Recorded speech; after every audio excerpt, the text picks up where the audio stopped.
Good morning. We're starting to get people in. Hi, Carlos, Marla, Chrissy, Patricio, Margaret, Mariana, Janine, Lisa, and Barry so far.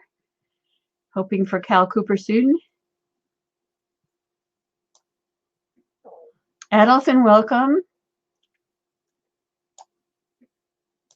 Hi, everybody. Say hello and let us know where you are in the world.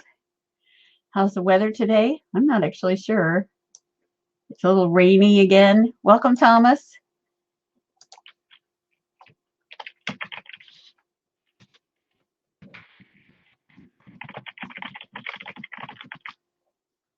Let me take a look and see if Cal is here yet. Cal, there you are. I was just about to write you a "where are you" email. Hello, everybody. Good to see you this morning, live and well. Cal, I'm going to open your tech just so we can check it before we get started. So you just need to accept it. It's open. There you go. Hi there. Hello. Oh, good. Hey, good. Nice and clear. Well, that hat's kind of interesting. Oh, that hat is old school. That's right.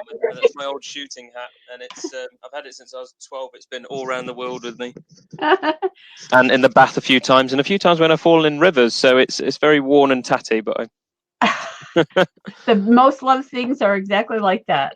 Oh yeah, it's like a lucky backpack.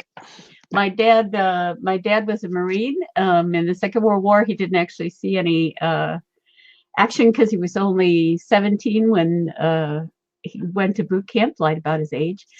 But when I knew him years later, he had a khaki jacket that he had gotten, He loved that thing so much that by the time I was 15, my mom had to sneak it out of the house. All it was a collar and a placket with the snaps and some shredded fabric and a couple of sleeves. Oh, I'd still wear that. I'd still wear it. Yeah, exactly. I think I probably, if I had something that I loved that much, yep, right till the end. Welcome, Jarko, Alejandro, Martin, and Mark. We have a number of countries in the room. We've got Argentina, we've got, England, Italy, of course, the US. Let's see, who else? And Finland, that's what made me think of it. And then all over the US and Canada. So everybody should be saying where they're from and how's the weather today. So we know you're okay. You're in a headset, so you're not going to have to blink out your audio when I do the introduction. So good morning, everybody. We're going to wait about 2 more minutes and see if we get any more folks in before we get started. I have to say, between you and Masayuki Okado yesterday, we have gone up 20 more registrants in literally the last 24 hours. So we're up about 165, I think, which is quite nice. 80 degrees in Dallas. 8 Celsius and raining in upstate New York. That sounds about right. 55 in Indiana near Chicago. I heard about that spring snowstorm. Some of my friends in my old hometown were complaining because some of their flowers were up and their rhubarb was up, and then they got 6 inches of snow right on top. It happens. How's the weather in Buenos Aires, Alejandro? Yeah. Well, it happens, doesn't it, Mark? I remember a really big one where I got stuck in the office I was working in overnight on the 2nd of April back in the 70s. Welcome, Elaine. Elaine Finkelstein. Now we have South Africa in the house as well. Okay, 1 more minute and then we'll get going. So how are you doing this morning, Cal? Or this afternoon, evening? Yeah, I'm all good. Just been pottering, really, getting some things around the house done. It's quite warm again outside, but because I live in an old cottage, I've got the fire going in my study. But because all the family's here, I've decided to come upstairs into one of the spare rooms and shut the door just to stop any noise or screaming or anything like that. But yeah, it's been good. Steady day. I could sleep at any moment, but that's expected. I could just give me the chance to go to sleep and I'll We'll keep you up. Oh, it's actually warmer in Finland where Jarko is than it is in upstate New York. 14 Celsius and sunny. And I've been 23 Celsius where Thomas is. Sorry, go ahead. I was just saying I've been looking ahead at the weather in California for this next week when I'm there. It's looking really good. Oh, good. Yeah. Well, Certainly better than California. the UK. Yeah. They're known for good weather. Welcome, Stephen. Stephen literally just signed up, so welcome. I'll have another letter out to all the newbies tomorrow. I did one this morning. It takes about 24 hours for folks who sign up to show up in the academy so that I can harvest their emails and so on. So I think we'll just get started. So welcome everybody to ParaMOOC2019. Welcome to everyone who's new to the course and everyone who's been with us since the beginning. This series started in 2015, and if you take a look at the Parapsychology Foundation ParaMOOC playlist, you'll see some of the presentations from previous years. What we're trying to do this year is get all the presentations up on the playlist before the course is over. I'm just about ready to put up Jan Holden's from last week. It was actually ready yesterday, but I was knitting instead, sorry. But it'll go up today. So welcome to Parapsychology Research and Education. This year we have a theme, Survival of Death and Parapsychology. As you know, we started our live sessions on April 6th. All of them are in recording on the course room now, and some are up on the YouTube channel. These will continue on until the closing session on May 19th. The enrollment opened at the end of March and will be open until May 31st. Any colleagues or friends of yours who come and log in before May 31st will have access to all of the course materials and to me and to the recordings through April of 2020. So just let people know it's totally okay to wander in much later. We are already, we're basically finishing up our first row of presenters because Alejandro kindly switched with Cal. And so this is Cal Cooper and that's Cal Cooper over there. I would like to thank, before we get started, I'd like to give a shout out to Radiant Skies, the artist from 123rf.com, a stock and illustration website, who made this Parapsychology Wordle. We licensed it back in 2015 as the logo for our course. I'd also like to give a shout out to Lisa Coley, the president of the Parapsychology Foundation, without whose support we would not be able to do this course. And then this is me, of course. And I'd also like to give a shout out to Brian Williams from the Psychical Research Foundation, who is our intrepid discussion forum co-moderator. So thanks to everybody and all the faculty. Today's talk is Survival, a personal reflection on the parapsychology of life beyond death. Wait a second, yes, I moved you around. I'm going to move over. I put the abstract in the wrong place. So let's start out with your biography. So Dr. Cal Cooper is a senior lecturer at the University of Northampton in psychology and thanatology. He is a chartered member of the British Psychological Society, a council member of the Society for Psychical Research, and also on its Survival Research Committee, a professional member of the Parapsychological Association, a Garrett Library Fellow of the Parapsychology Foundation, an archival researcher for the Alex Tanous Foundation, a research affiliate of Hope Studies Central, the University of Alberta, and in Canada, and a certified aquatherapist through Birthlight in Cambridge. Today's talk, Survival, a personal reflection on the parapsychology of life beyond death. Here's the abstract. Dr. Cooper has been interested in people's experiences of ghosts and hauntings since his childhood. Aside from other professional interests, reports of these alleged experiences are what triggered his career path in psychology and exceptional experiences. Now being well established in psychology, thanatology, and parapsychology, based as a lecturer and researcher at the University of Northampton, he has been involved in a variety of research suggestive of survival. His knowledge in this area has seen him in numerous media outlets as a voice of skeptical activism in science and critical thinking. This lecture presents his own thoughts and reflections on research that he has been involved in on various levels, and where we stand on the matter of personality and its survival after death. Well, let me move over and give you your PowerPoint, Cal, and you remember how to move it. You can see the bar at the bottom. Yeah, I think I'll just click and it will take me on to the next one. Exactly right. Okay, so I will get out of your way and the floor. Okie doke. bringing this down. Oh my God, my hair looks crazy from having the hat on all day. So Nancy and Carlos have been very, very patient with me. My lack of email replies, family life has just really taken over my life in the last year. So it seems I've slowed down with all kinds of writing projects and lecturing and things like that. I think the most unique thing will be next week. I'm off to California. And I'll explain a bit more about why I'm doing that. But that's kind of the biggest kind of stint of doing some research that I've done in a while without any other distractions. But because of that, I really wanted to, because I'm so passionate about survival research and I find it so fascinating, I wanted a lecture that was really meaningful. And it got so close to actually doing this, I realized I was just rapidly running out of time.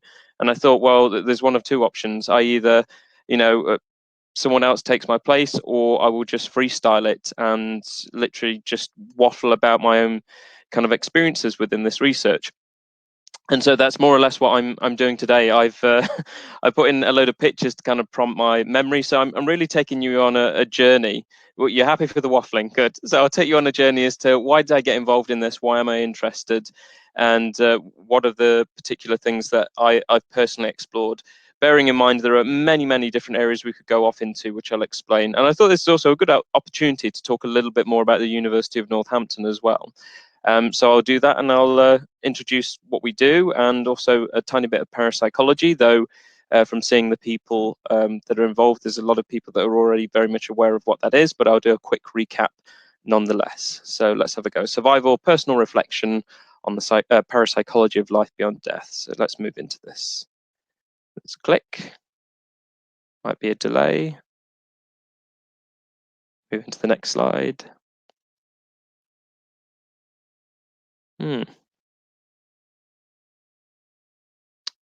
Nancy, any help? I can't seem to get to the next slide. All the way down to the bottom, there's a bar that shows the numbers. If you're having trouble to see it on your screen, go ahead up to the top right hand and click the box to see if it fits your screen a bit better so you can see the bottom as well. There, oops, that's the wrong PowerPoint. Yeah. At the bottom, there's a bar. Look, can you see it down here? You're right there. Oh yeah, it's just off of my screen, so I can only see that much of it. So I think I'm just hovering on it. Do you want to? You are actually. Do you want to just say next when you're ready to move on, and I'll pop them forward for you. Oh no, there you got it. That works. I can click on the smidge. So okay. at least you've told me where it is and what it is. So if I know, I'm clicking on the smidge of something. Okay. So. For a long time, we were based at Park Campus in Northampton. Northampton has got a very long history to it. It's argued to have had one of the original universities there. People are very familiar when we talk about the UK, about Oxford and Cambridge University. It's argued that Northampton held one of the first universities for a long time. And we're going back several hundred years, and then for a long time after that there wasn't one, but it became very well known for the textile industry, the leather industry and shoemaking, particularly brogues, and I think some Doc Martens are made there as well. Even during the Second World War, my grandmother, Joyce Taylor, she was based there in a munitions factory as well. So it was weird when I finally went to the university. I got some links and I knew about some of its history. My dad absolutely adores brogue shoes. He's got several dozen pairs of them. So I never seem to escape away from leather technology. But following students coming out of the Coercler unit at the University of Edinburgh, Coercler unit, some people might say, some people keep on saying Coercler unit as well, like me. There were many people that went there. Nancy and Carlos were there at Edinburgh, but Professor Chris Rowe, as he now is, he was there as a student of Bob Morris, and when he finished, he'd had a stint at St Andrews University, teaching research methods within psychology, and then after that, he got a post at the University of Northampton. Another person who joined him that had been at Edinburgh was Dr. Simon Sherwood. And then before Bob Morris's time was also Deborah Delanoy, who'd done her PhD under John Beloff. I think he'd seen 5 or 6 PhDs, whereas Bob Morris had seen about 32, 33, something like that under his name. And so there's a few people here that were involved in the psychology department that decided to get together and form a research centre specifically for looking at parapsychology, but would also be interested in the broader aspects of exceptional experiences. So that would also include transpersonal psychology as well, and consciousness studies, and even branching out into cognitive psychology and neuroscience as well. So they came up with a different name that they could have for this research centre, and it became the Centre for the Study of Anomalous Psychological Processes. And they were later joined by people such as Dr. Christine Simmons-Moore, Dr. Nicola Holt-Hutchinson, and Dr. Richard Broughton, even Professor Harold Wallach as well, when we had several German exchange researchers with us as well. So the department has changed over time. A lot of people have come and gone. Also Louise Farrell as well. Some people might remember her name as well. I think looking around now, myself and Chris are some of the more original people there, though. I turned up some 10 years after Chris, so he was about 1998. I turned up at the University of Northampton in 2007. But we're still going now. The research centres have changed, and now our main research centre, as you may have seen on the beginning slide, is called Exceptional Experiences and Consciousness Studies, so we're now known as EECS. But it does specifically involve people involved in parapsychology, transpersonal psychology, consciousness studies, cognitive psychology, and neuroscience. Those are the specific domains which EECS deals with. And we particularly get a lot of interest for parapsychology because we have so many members of staff involved in it and interested in it. So for a long time, that was based at Park Campus, which is a sort of northern area of Northampton. And more recently, they decided to sell all of that land where the sciences were based, and a massive project was put underway to build a brand new campus that was meant to be more in line with 21st century learning. It's not for everyone. I can't say it's necessarily for me, but this is paperless universities now for you, or distance learning as far as they can, or trying to get lecturers to do lectures from home just purely like this and having very little interaction with the students, and shared office space as well. So like a call center, essentially, sat with these headpieces on, talking to students. It's all changed. Many universities seem to be going down this route, but they're trying to adopt a blended learning style, and so are we as well. So this is the new product. This is Waterside Campus. And this is the design of the whole thing, with it all set out, specific bridges you might see here as well to actually get into town. It's got fantastic links for new students that we've had coming to us. So shifting the cost of your office chair. So they're gonna, I'm gonna keep laughing at some of these comments. We've had a lot of students really interested in this new design because it's brilliant. It brings you so many links to town. It is beautiful. Believe me, it is fantastic. You wander about and you find the library facilities, the places to go and sit and interact and socialize. They're fantastic, and the facilities that are available. There are some things it's starting to catch up on, because for a while we haven't had a print room. A lot of students that do work and they want to get it printed and stuff like that. That needs to come back, especially for thesis binding and that. These are all technicalities and nothing to do with survival. But I'm just showing you the campus. It was originally the main hotbed for all the train systems to bring in produce to Northampton. So one of the main features we've still got, you may see just over here, this is now the Student Union. And it was originally an engine shed. And the nice thing is they kept some train tracks coming right outside and some old photographs to show you what this entire plot actually looked like. It was, believe me, it was just an absolute mesh and maze of different train lines crossing, because this is where they came in and docked, removed their stock or took the stock away, and out they went again to different areas of the UK. So all of that had been ploughed over for plans to build this entire campus here. And I am based here in this building, which is called the Learning Hub. We've got the Creative Hub here and the Senate building where the Vice Chancellor is based, but this is the Learning Hub. It's got our main library facilities. This is where most of the psychology staff are based, in the Faculty of Health and Society. But we give a lot of parapsychology lectures in here and also in the Senate building.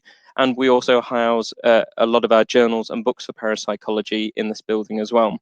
Our archive for parapsychology, and particularly a lot of our survival-based material, is at the other campus, which is called Avenue Campus. It's where mainly the arts are based, but it's also where our pure archives are based, in the basement facility. But it is a fantastic facility with all these massive winding shelves where you can store a significant amount of material in a very small space as well. We've still got a lot of archiving to actually do with that. Dr. David Saunders and Rachel Evenden and myself, we spent a lot of time steadily around other duties archiving this material. And the aim is, once we've finished doing it and looking at what survival-based stuff is in there and poltergeist investigations, it's something that we can have a full index list of what is in there and make it publicly accessible. So it's not just students or staff or research degree students that have to be enrolled at the university to have access. We would like it to be open access, and people sign to come in on a particular day, and hopefully we can go and meet those people if they want to come and look through the material, just to kind of, give whatever support we can and offer any help with whatever material they want to go through. It's not hidden away by any means whatsoever. It was donated to us, and big benefit there. Loads of survival material, largely unpublished as well, full case reports from different things. So for people coming to us, even undergraduate students, you've got ready set data there to do a dissertation on, or people that want to do a PhD. If you want to do it on poltergeist cases that haven't been written up, there are dozens within these files that need looking at. So anyone that came and wanted to do a parapsychology PhD but didn't really have an idea in mind, we've already got the data sitting there. We've actually got loads and loads of data that we've been working on. We just haven't got the actual human power to actually keep going through it. This is why research degrees are so important as well. So that's the campus there. Just find that little smidge I can click on.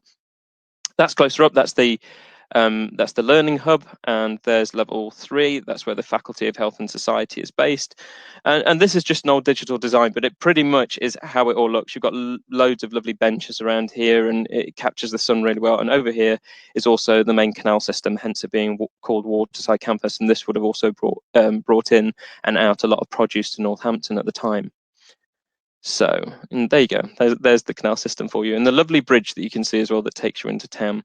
So it does look good. Everyone's just getting used to it. People that are more of a kind of a traditional scholar like myself, I love the books. Had I done this lecture downstairs, you would have seen the hundreds of books and journals around me, of Fate magazine and the Journal of Parapsychology, and I've even got the Journal of Paraphysics and the Indian Journal of Parapsychology.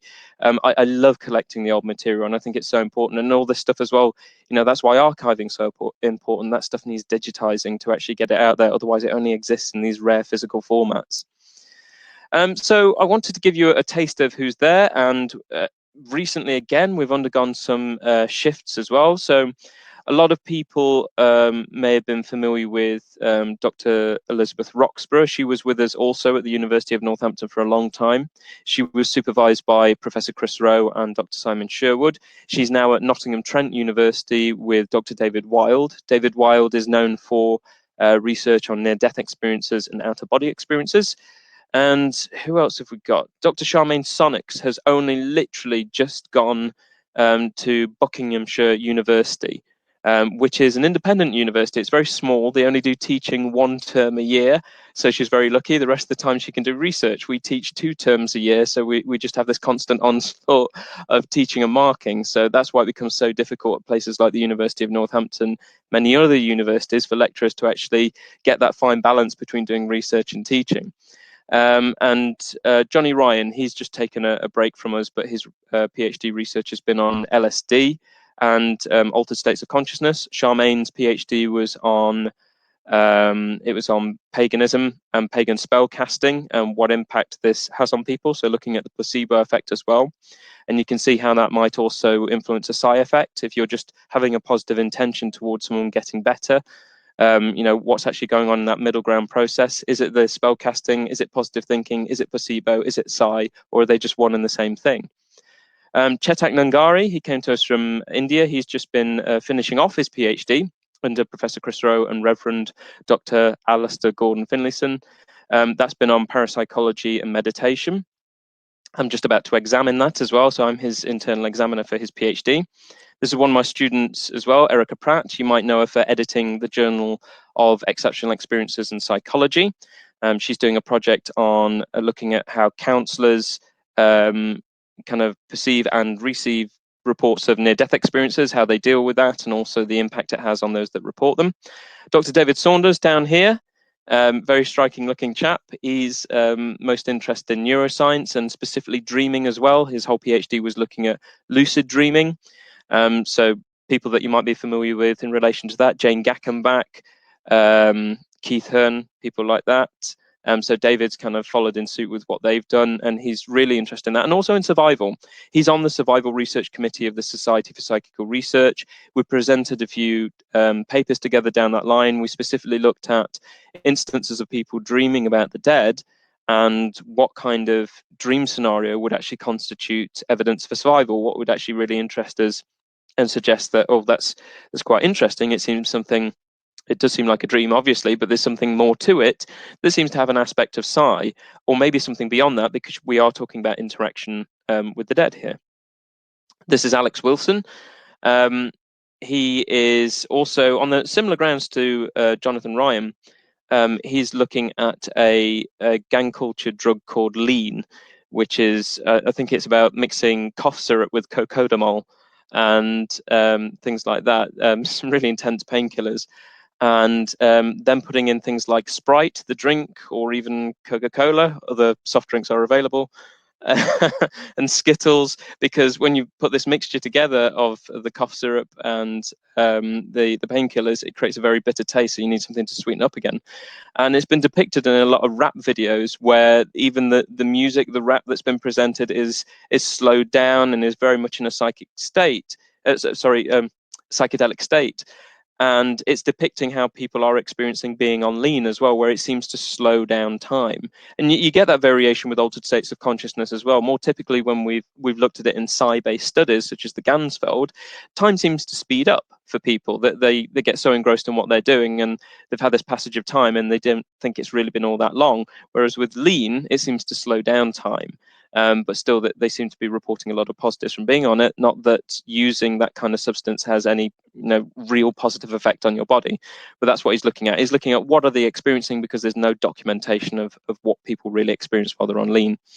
Rachel Evenden, and again, this is just a brief summary of some of the people involved. She's a qualified counselling psychologist with the British Association for Counselling and Psychotherapy.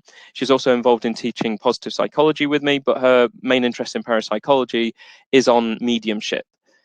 Not just on how mediumship may impact the bereaved, but just in general, mediums and how they practice and how they perceive what they're doing as a form of counselling, and also their beliefs surrounding this as well. What's actually going on in their world view if they genuinely believe they're doing this. Dr. Glenn Hitchman is leading EECS. It used to be that Chris was the head of CSAP for ages, and then when it turned into EECS, they looked for new centre leads, because Professor Chris Rowe is the head of research in general, as our main professor. So he's involved in a lot of research degrees. Glenn Hitchman's background has really been in looking at the Daryl Bem replication, so he's really interested in precognition, and we've just started getting him to teach on third-year parapsychology. So naturally, he's taken on the precognition lectures, and we want to get him a bit more involved in that as well, to kind of talk about his own experience, because he's taught all over the place. He spent some time at the University of North China, so he's done a lot of traveling and gained a lot of experience since doing his PhD. So we're missing Alistair there. Alistair there leads our third year module, essentially in transpersonal psychology. So he's interested in that, and he's a Zen Buddhist monk. As also, he's our link to transpersonal psychology, and so naturally he and Chris have written a lot on the overlaps between parapsychology and transpersonal psychology. Chris, many of you all know Chris, and he's given lectures for this outlet as well many times as well. His original background was looking at the cold reading effect and Barnum scripts as well, so he's always been interested in mediumship. But as you've seen, he can give lectures on pretty much anything in parapsychology. He's been around for a while in the field, and we still kind of see him as the kind of the father of the group, really. We always have this Bob Morris lineage, so I'm a grandchild of Bob Morris, having done a PhD under Chris, and Nancy and Carlos and Chris, you're all children of Bob. And so it's nice we have this kind of family tree effect. And so we've got this nice in-house family that's going on. So that's just a snippet of some of the people that are there. It's not all of them. We could come back to that at some point. Or if you've got any questions about what other people are doing, just let me know. So many of you are familiar with the definitions of parapsychology. I just want to go over it again so I can lead into survival. So one main definition that might be used, taken from Harvey J. Irwin and Caroline Watt in their Introduction to Parapsychology, that it's the scientific study of experiences which, if they are as they seem to be, are in principle outside of the realm of human capabilities as presently conceived by conventional scientists. So we encapsulate all of these phenomena under the term psi. They're psi-based experiences, but we could break them down into three different areas. One is ESP, so extrasensory perception, the term popularized by J.B. Ryan at Duke University, and in his monograph that came out in 1934 with the Boston Society for Psychic Research, kind of summarizing some of the main research they did on Xenocards and other ESP-based studies at Duke University and at the Parapsychology Lab. This splits down into three different areas. So ESP could be telepathy, mind-to-mind interaction, clairvoyance, seeing information at distance. So if there's a box in here and someone's come in here beforehand and put something in that box, I could tell you what that is, or we could relate it to remote viewing. I'm telling you what's going on at a distant location and what's actually happening there, and give you some specific information. And precognition, knowing things before they happen. This could be a very distinct vision that you might have in a dream, or just in a feeling. It might be a discomfort. It might not be that anyone's getting any particular information or images coming to them, but it's just this distinct feeling that something's going to happen, and so people behave differently towards something they might have done, and in doing so and stopping themselves from doing it, they realized there could have been really negative consequences for actually doing that. Some fantastic lectures that came out of that, particularly for the Parapsychology Foundation.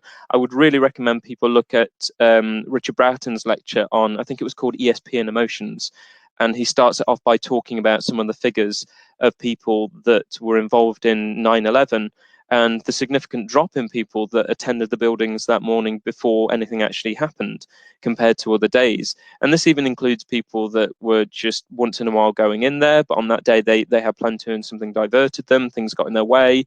Other people that did work there acted unusually and delayed themselves, even part-time workers.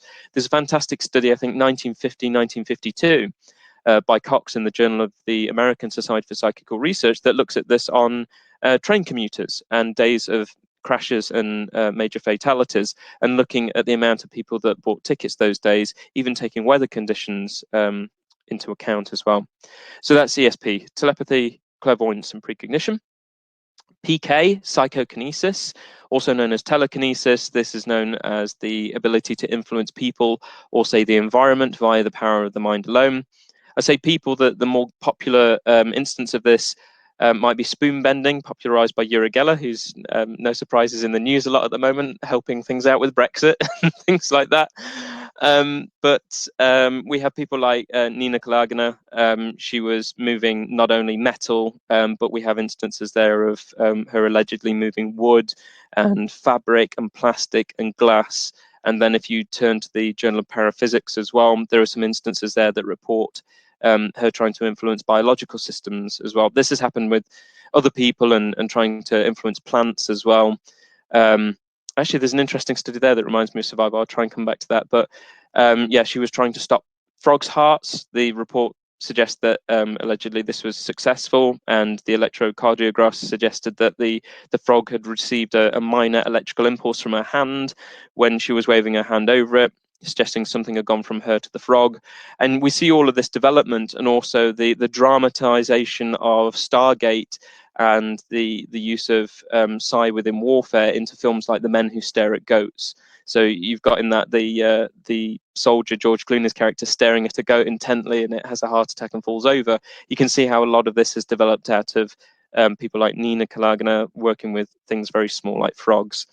But that's psychokinesis. It's not just limited to metal bending and people actually holding it with their hands. These are things where people are waving their hands over it. I always find Uri Geller stuff far more impressive when you look at the very early informal observations of him at the Stanford Research Institute, especially where he's trying to influence a weight as well, and his hands are over the glass veil, and he's doing this a lot, but he's not allowed to touch it. They've already tested what it's like if you tap it, if you bang the table, if you jump on the floor. They're very interesting to watch. And so we come to survival, and I mentioned before this can cover a whole variety of different things. We're eventually there after my long introduction. But you know, anything. I asked the students, name things that could relate to survival. So we have apparitions. People create the divide with ghosts as well. Apparitions, ghosts, poltergeists, mediumship. In some instances, electronic voice phenomena, the telephone call from the dead phenomena, mediumship, if I've not mentioned that already, reincarnation, And so these are just some of the things that you could go into. I suppose I could mention it there as well. You know, we have mediums, and we think about people being that medium, that channel for the information through trance or physical phenomena allegedly coming from the dead. There is a book by, I think it's John White and Stanley Krippner, called Future Science, and there is a brilliant chapter in there by Julius Wienerberger, I think that's his name, about survival. But his original paper was in the International Journal of Parapsychology, looking at apparatus to contact the dead, so building apparatus, electrical devices to contact the dead. In this chapter in Future Science, he's trying to use plants, specifically Venus flytraps, to contact the dead, and he's looking at more or less biopack equipment. So what you'd attach to human skin to look for changes in the salt secretion in the skin, like a lie detector, and when you're asked questions and looking at the response that people give on that physiological level, he was doing the same with the plants. He was having them wired up and seeing how they react to questions asked. A very, very unusual and unique study. But I recommend checking that out. So people have gone to all kinds of different lengths and branched off into various different areas to look at all these different ideas about survival and intelligent communication. So why should we even be interested? I mean, this is one of the main questions that I'm asked in general with parapsychology. I consider myself a parapsychologist. I'm first and foremost a psychologist. My PhD focused heavily on thanatology because I was looking at bereavement and recovery. So I'm very much involved in looking at bereavement and recovery and looking after people in those kinds of situations.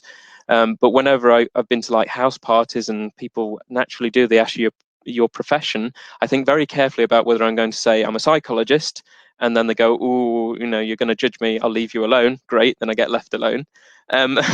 Or I say parapsychologist, and if they've got even a vague idea as what that is, that can then start a really interesting conversation. Or if people have been reading too much of search engines on the internet, they start to get quite angry. So I pick very carefully, but I always, you know, I've been in this field for so long now. I'm day by day, I'm dealing with the data. It's my full-time work. So I always feel like I've always got quite a good argument when it comes to, you know, why should we even bother? And also with various other areas of science as well. You know, we're always constantly learning. I think it's very ignorant of anyone to assume that we already have the answer. I think people have falsely assumed that that's what anomalistic psychology is about. Anomalistic psychology looks at what do we already know about human psychology that can explain something that appears paranormal. But I don't think it's so close-minded as a field of study to assume that it already has all the answers of human psychology in itself to explain how things are happening. And that's why it's so closely linked with parapsychology. Parapsychology has that premise. Let's look for conventional explanations first and then see what we've got left, separate the wheat from the chaff. But parapsychology is open to the idea that ESP in itself is maybe some form of some cognitive mechanism that we don't actually fully understand how it's operating yet. We need to do more research to actually understand how that's happening. So why should we be interested? Well, many people report these experiences, and more still believe that such anomalous processes, agencies might be genuine. Lander Haraldson in 1985 reviewed a number of national surveys and found that approximately 60% of respondents interpreted some of their experiences as being paranormal. So we know it's quite popular. We have regular surveys being done and Gallup polls.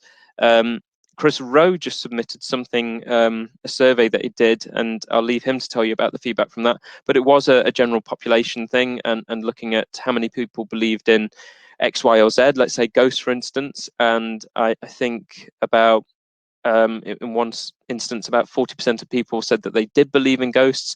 But then when you break that down, say, okay, within those people that do believe in ghosts, how many people believe they've experienced them? It was actually quite high, and also where it related to other anomalous phenomena as well. You might have it that the majority don't believe in it, but then when you look at, well, how many people said they do within that, the amount of people that say that it's not just a belief, it's the experience, they've actually experienced it, and that's why they believe in it, is quite fascinating when you look at that. I always think that it's important to remember that. We have a lot of belief scales in the paranormal, but you have to ask yourself, just because someone believes, they might not be believing because they're just blindly doing so as a matter of faith. It might be because they're well informed, because they've done a lot of reading and they've looked at the data, or they know people that have had these experiences and they've got no good reason to doubt them, or they've had these experiences themselves. You've really got to judge every case on its merits. So some people become very concerned about their experiences. Other people report that such experiences have changed their lives. 50 to 60% of the bereaved seem to report anomalous experiences. So that's extremely high. And in the case of bereavement, which I'll mention a little bit to start with, since that's my main area, that they're really positive experiences for people. We have the flip side. If you look at Lewis-Rhine's spontaneous case collection, it seems also the majority of people within those found at the beginning their experiences to be quite negative, especially where they're having premonitions of disasters occurring. And people dying, and so they could be quite traumatizing. But sometimes when it actually comes about and they put two and two together, that's when they have time to reflect and actually might find some positives within the experience. For bereavement related ones, when you've actually suffered a personal loss and then you've had an experience suggestive of that person still being around, that's where you've got this positive kind of feeling coming towards you, because it's creating this sense of a continued bond. So we have the complete flip of positive to negative outcomes of these experiences. Through some of Rupert Sheldrake's research, he's reported before that about 1 in 4 people claim to have had at least one type of telepathic experiences in their life that they can recall. And we can relate to many of these instances. The two popular ones he talks about are telephone telepathy. So you've been thinking about someone that you don't regularly call, Uncle Bob that lives in Australia, and you've just been thinking about him on this particular day. The telephone rings and you think, oh, I think that's him. Pick it up and lo and behold, it's him. What are the chances? Is that an instance of telephone telepathy? The sense of being stared at as well. You're in a public place and you just feel a bit uncomfortable, a library, shopping centre, something like that, and you turn around and lo and behold, out of a crowd of people, there is one particular person sat at a table, stood at a window, something like that, who does appear to have been intently staring at you or in your direction. They somehow invading your space, and telepathically you've registered that impact.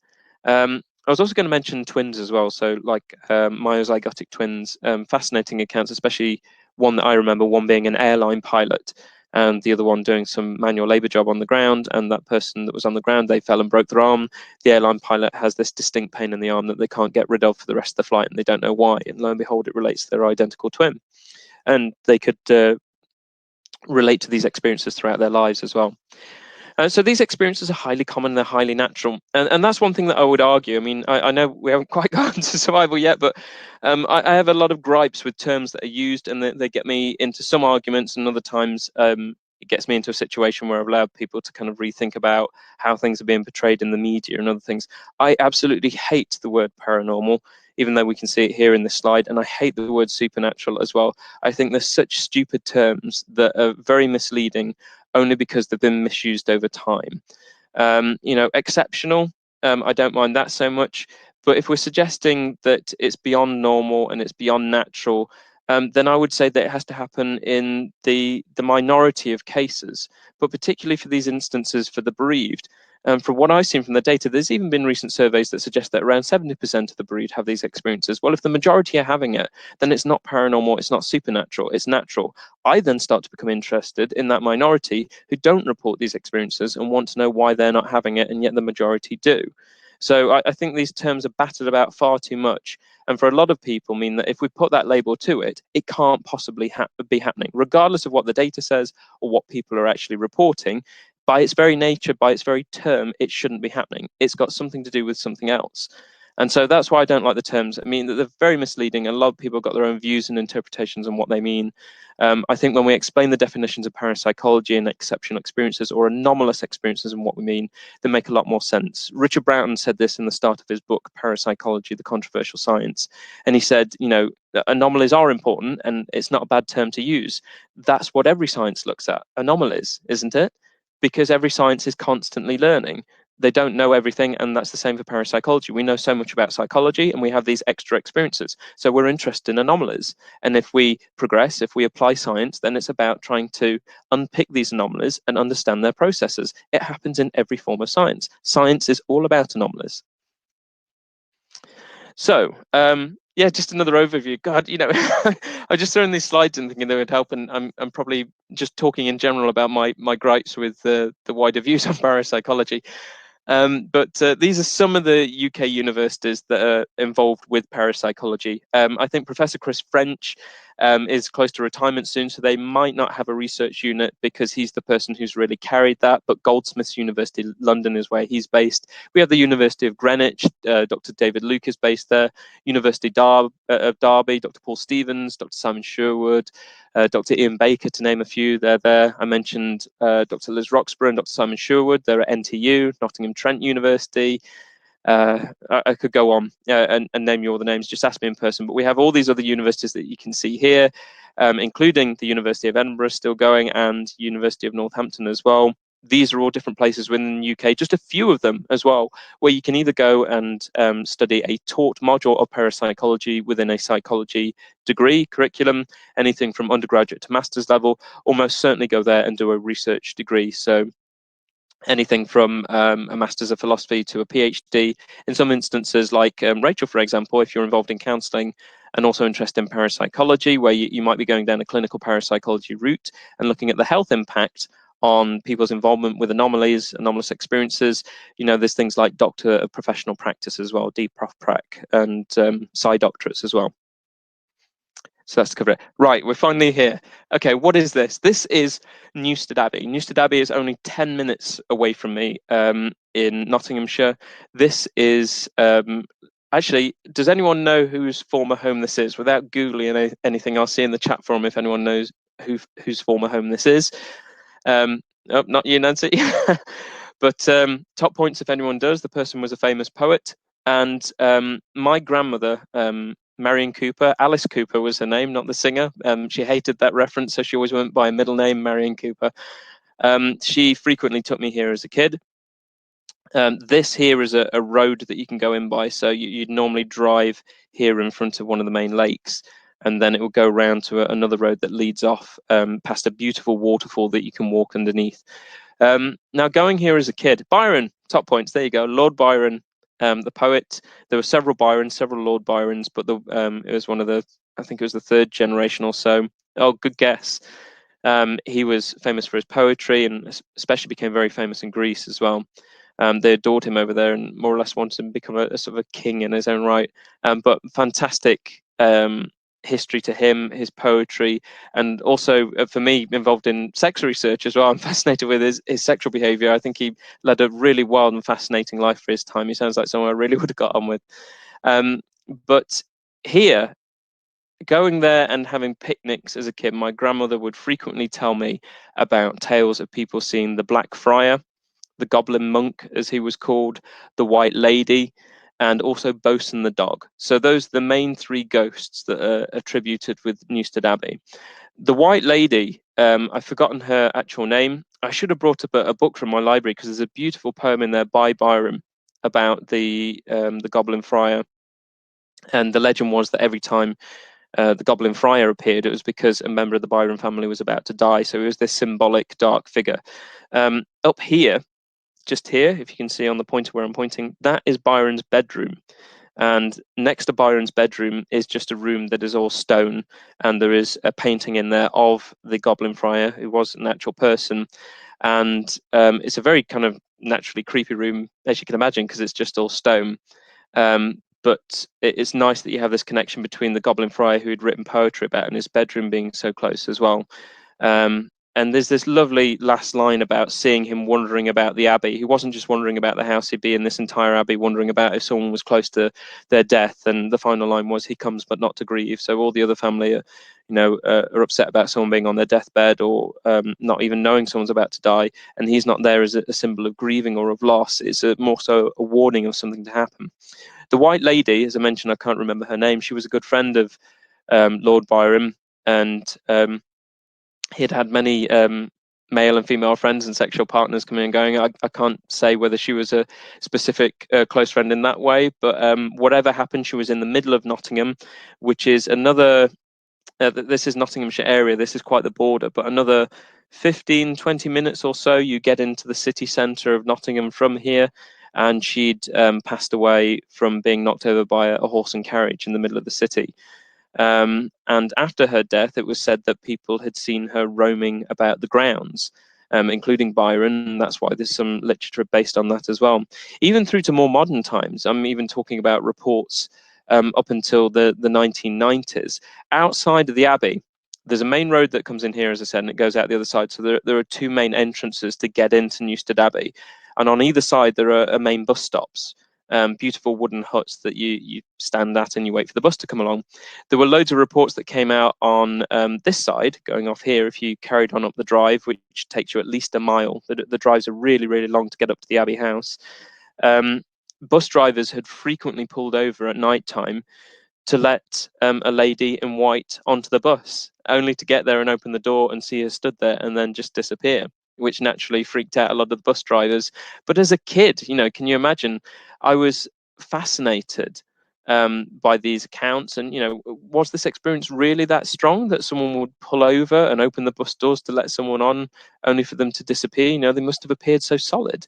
And when you read accounts of apparitions, that typically is the case. A lot of people might realize they've seen a ghost or an apparition after that experience has occurred. So that happened. Some other people, I remember reading some accounts of people driving this way and past the waterfall, and as they're in their car and having the heater on in the car and some music playing, typical horror story, as it comes out, that as the reports go, the radio went off in the car and it went really icy cold, and they looked in the rear view mirror as they're driving and saw a lady sat in the back seat, and in shock they look back to watch where they're going on the road, and the heater comes back on and the radio comes back on and there's no one there in the car. It was always at the point of getting down to the waterfall as well, which I always found interesting. Why was it always down at the waterfall point? These aren't cases I necessarily believe in the absolute truth of what's being reported. I think it's always good, especially when you want visitors a place like this, for a story to actually have a bit of poetic license in it as well. But I was fascinated. And finally, as well, Bosun the dog. Bosun was a Newfoundland dog. So the brilliant dogs, they have webbed paws. So they're very good swimmers as well. And that was one of Bosun. Bosun was one of Lord Byron's dogs, died at the age of 4. And he was traumatized. He was really attached to this dog, and so much so that he had Bosun's ashes deposited just behind here. This was going to be, the main religious building attached onto the side, like the Abbey front, but it never really kind of progressed all the way back. But behind there is Bosun's tomb. You can go to Bosun's tomb, and there's a beautiful poem on there by Byron about Bosun, and saying that his remains were deposited there. And I think Byron requested that his remains were also deposited near Bosun. But people have said that frequently in that area where his remains are positive, people have seen a black with white patched Newfoundland wandering about the grounds with no seeming owner in there. The White Lady, Sophie Hyatt, maybe. If you've looked that up, you're probably correct. I really can't remember, but I'd read it somewhere at some point. That sounds familiar, and I'm not sure if I'm pronouncing that surname correctly. But fantastic. I mean, thanks for looking into it. Do check that out. There's so much history for Newstead Abbey. There was even a little book on some of the hauntings that was produced. It's well out of print now. I think it's called Insights and Shadows or something. I can post that to Nancy later to be distributed. But just here is the White Lady Cafe. So if you go and walk around this whole place, it's called the White Lady Cafe after the White Lady, and you can go in there and have tea, coffee, scones and cake and whatever. But a lot of staff working in there had reported unusual experiences. And it was because of that someone, again, early 90s, wrote this book of purely just going around all the staff members at Newstead Abbey and writing up these experiences. But that's a very long story, and that's just on how I became interested. I wanted to know more about this. And I was never going to get into that. Parapsychology. I'd gone to Scones with the White Lady, lovely. I'd gone to the library a lot, the local library, so I'd read things by Jane Peters, who was a local author who'd written about people's experiences around Sutton in Ashfield and Kirkby in Ashfield, all within this Nottinghamshire district, mentioned Newstead Abbey. And still, I thought these experiences are fascinating. Why do people have them? What's the psychology behind them? And then even through to, what's going on when people report UFOs, or what happened with the Mary Celeste, or, accounts of Bigfoot, even genuine at all, interesting footage and alleged footprints and stuff like that. And that really takes you off into Fortean phenomena. After a long time of deciding what I was going to do at college, I'd decided that, besides performing arts and things like that, I should really get involved in psychology, because it was something good to have under my belt as a qualification, something that could apply to a number of things, could fall back on to it if I needed to at any point. But then I realized as I progressed through and had to go to university to take that next step, I actually really wanted to. I could go to a university, as mentioned, that supported parapsychology, so I did. And the one that I really felt comfortable with was the University of Northampton. Decided to go there and do an undergraduate degree, and took the third year module, parapsychology, and did a dissertation looking at the sense of being stared at. But during that time, I was reading a lot of work by D. Scott Rogo and Raymond Bayliss, very well-known figures within parapsychology, particularly D. Scott Rogo.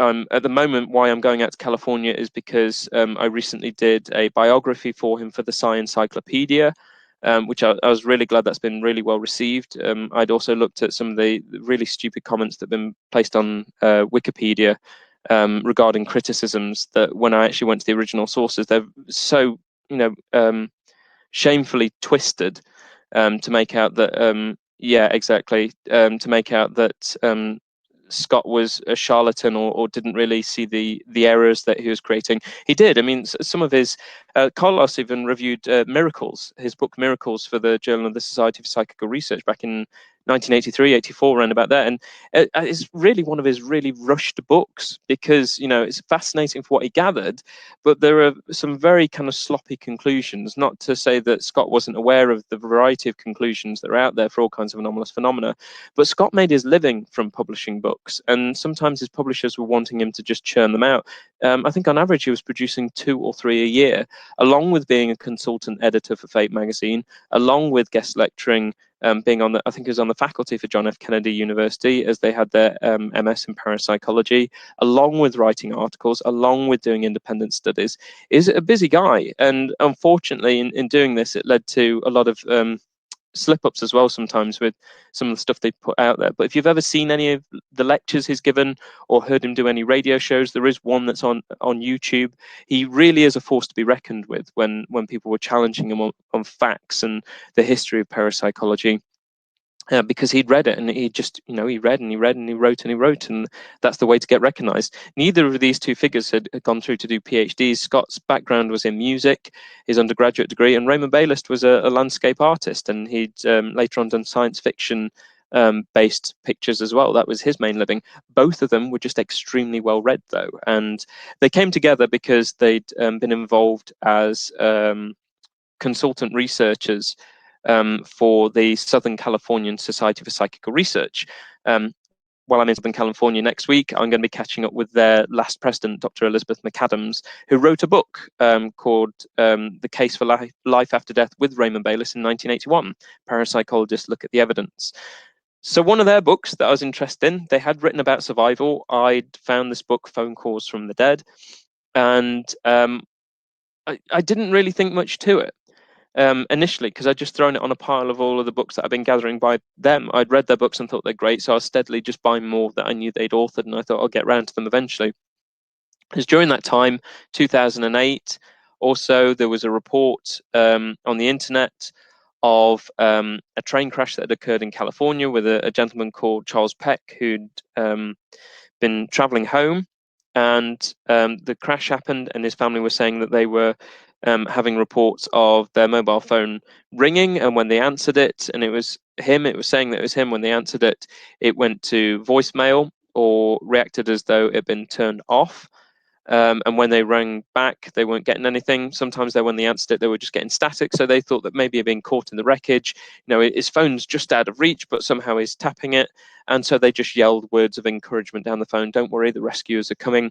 The call stopped around 3:30 a.m. That's about the time that the rescuers found his body. He was fairly close to the front of the train where he was sat.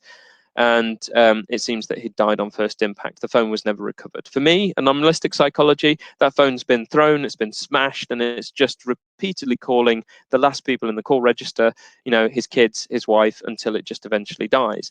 I was just fascinated as to why the media had decided to portray it as a phone call from the dead. Maybe because the family were perceiving it that way, but the media weren't mocking it so much. They were quite open to actually publicizing it in that way, which I thought was quite unusual. I couldn't see what gain it was creating, but for me, that was perfect timing of finding phone calls from the dead, which I'd not seen discussed in parapsychology really at all. So I decided to start looking into this with modern things such as the mobile phones, the iPhones just being introduced, text messages, and also emails as well, and found that was occurring. and started to do new analyses of this as well. I was producing papers for the Australian Journal of Parapsychology, looking at how we could apply Occam's razor and critical thinking to some of these individual cases of people having voicemail messages and understanding a bit more about the technology. I'd also produced a paper for the Journal of Parapsychology looking at a new analysis of 50 cases, so looking at the various themes that people seem to report and how people interpret them. The majority of them do seem to be interpreted as people having a phone call from the dead. And remarkably as well, I mentioned the after-death communications. People in samples that I was looking at for my PhD, I wasn't even interested in looking at this phenomena because I'd done that as a side project, but people were reporting phone calls from the dead. And in dream scenarios where you expect, well, surely in a dream scenario, if you've lost someone, you'll just meet face to face and hold hands and go for a walk. Not particularly. There were a lot of cases where people were saying that in the dream they found this telephone ringing and they picked it up and it was their grandfather who was giving them these words of encouragement and advice. There was even a study by Barrett, I can't remember the first name, but it's in Omega, Journal of Death and Dying, 1991-92. It's called Through a Glass Darkly, and it's an analysis of dream scenarios of the bereaved. And Barrett also found this commonality of people interacting with the dead on the telephone within the dream. So she cites phone calls from the dead. Scott and Raymond were very much pro-survival, and in this book they reported that that they thought that, well, let's entertain this idea. If the dead are indeed doing this somehow, they're manipulating the telephone somehow, because in some instances the call company don't have any record of this taking place. Some cases, though, there are multiple witnesses. So they talked about this paraphysical theory. Are they somehow producing a voice in the air, like in some seance scenario, and people are just hearing it or interpreting it as though it's coming over the phone? Or going back to some very early researchers, Oscar de Argonal, who's based in Brazil, wrote a book. I think the translation was Voices from Beyond by Telephone, but that was 1925, and Oscar de Argonal was a practicing medium and claimed that they were getting the majority of their communications with the dead via the telephone, and believed that it was a manipulation of electrons down the telephone line to produce recognizable speech and voice characteristics as well. I could go into many different directions with this. There were so many early spiritualists that were creating devices. Melton in Nottingham, Francis Grierson in California, who was also known as Jesse Shepherd, was a practicing medium around Europe, produced the book Psychophone Messages, which has now been placed back on Amazon as a photocopied reprint, so you can check out what happened there with this psychophone. And then even Thomas Edison as well, 1920, giving an interview to Scientific American, talking about, well, if the dead can truly, survive, I would create a device that is so sensitive that it at least gives them the opportunity to get in touch. I think because of all these other people coming forward in around 1918, 1919, Thomas Edison was pretty much jumping on the bandwagon, because even though he was interested in spiritualism, and had held seances within his lab, I think he'd hired a lot of Polish-American lab assistants who were interested in spiritualism. He'd held seances, but 11 years later, when he died, nothing was produced. One of the highest reports of requests to the Thomas Edison Museum is for blueprints of this telephone to contact the dead, and they have to say, look, we don't have anything. There's not even a prototype. There's no blueprints, even though over time people have allegedly come forward saying that they found the blueprints or a half-built machine. And I think we just have to be so skeptical of these reports coming forward. What Scott and Raymond were doing were, during the time of them conducting ESP research, that's how the two of them met. It's how Scott really became trained by Raymond in terms of the best literature to go and look at in psychical research. That was from Scott around the age of 15, 16. They were working very closely together. And both at that time starting to get quite involved with Fate magazine as well, and publishing articles in there. That's something people might be interested in. By the time I've done a bigger biography, an actual book on Scott, I'm compiling steadily a full biography of everything that he ever published, every article, anything, and it's taking ages. I know it's going to take a lot more time, but it really shows off how much he actually produced in his lifetime.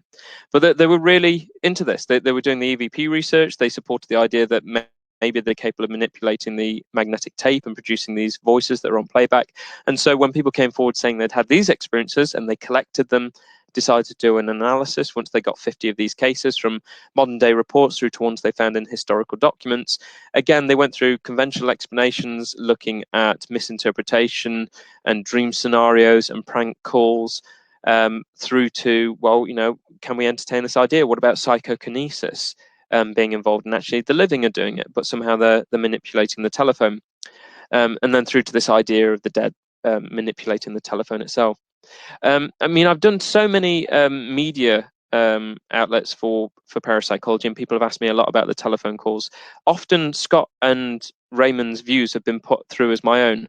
I don't support the idea that people necessarily can manipulate the telephone with their mind in that way. All I've ever done is reported on what they reported on and said, this is why I'm looking into modern day accounts, because I'm interested in, are they still occurring? Has it been introduced with new technology? I'm not 100% sure of the mechanisms. As far as I'm concerned, I can find a hell of a lot of conventional explanations for what seems to be going on in many cases. I've only found the odd one or two cases where it seems that something else is going on and the case is too old, or there's not enough information to fully explain it. It doesn't mean to say we can put a concrete conventional explanation on it. It gives way for putting some parapsychological explanations to it as well. But even though we've got this title of Phone Calls from the Dead, and I also put to my own book Telephone Calls from the Dead, I put dead in the title. That's what they're suggesting. That's how they're being reported. I think in this kind of particular phenomenon, I mentioned all the other ones, apparitions and mediumship and so on, and reincarnation. I think the evidence for survival in this particular instance is relatively weak. I think there are many other things that we could actually turn to, even though they should be of interest for survival researchers, just because from the very outset, what are they suggesting?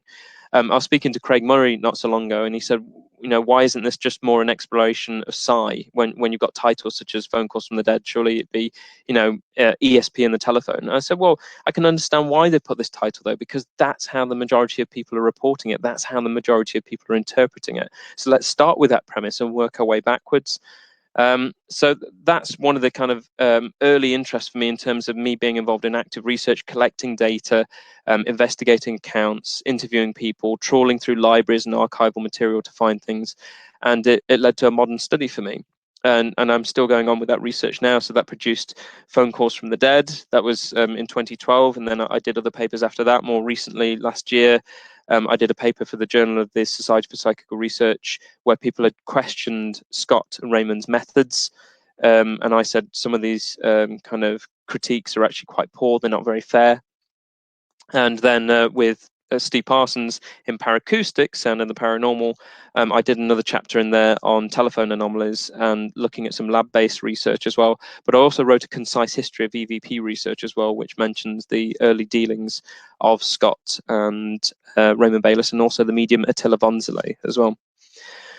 So moving forward to the ADCs, this is just to summarize some of the stuff that I was looking at, and I'll just go over the commonality and then I'll finish with what takes it to that survival level.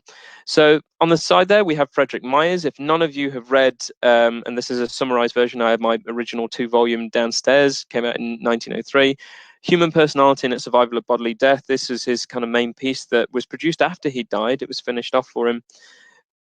I'd highly recommend reading that. It's kind of some of the really groundbreaking pieces for psychical research, that and books like Phantasms of the Living, which again later saw abridged editions. But the amount of cases that are taken from the proceedings of the Society for Psychical Research and then categorized to tease theories, to explain things, to show these real world examples, especially from a variety of people, from people in, again, manual labor, low paid jobs through to really high paid professionals.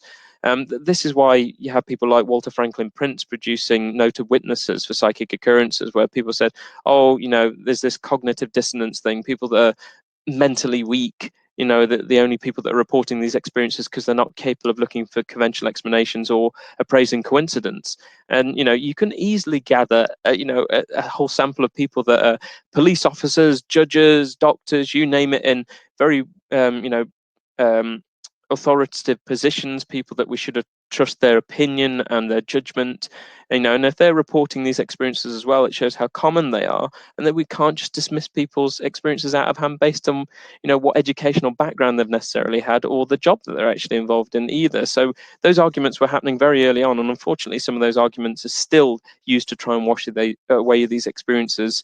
Again, online forums and search engines, when people are trying to knock down researchers involved in this area and saying, well, I appreciate you're researching it, but you seem to be very much emotionally driven in your research, and you seem to believe in this, because I've researched telephone calls from the dead. Does that make me believe that people are genuinely talking to the dead on the telephone? No, it doesn't. I can be interested in the topic and want to know why, but no one should really jump to the assumption that because I'm doing that, then that is my belief system. I think those studies absolutely failed if I'm doing that.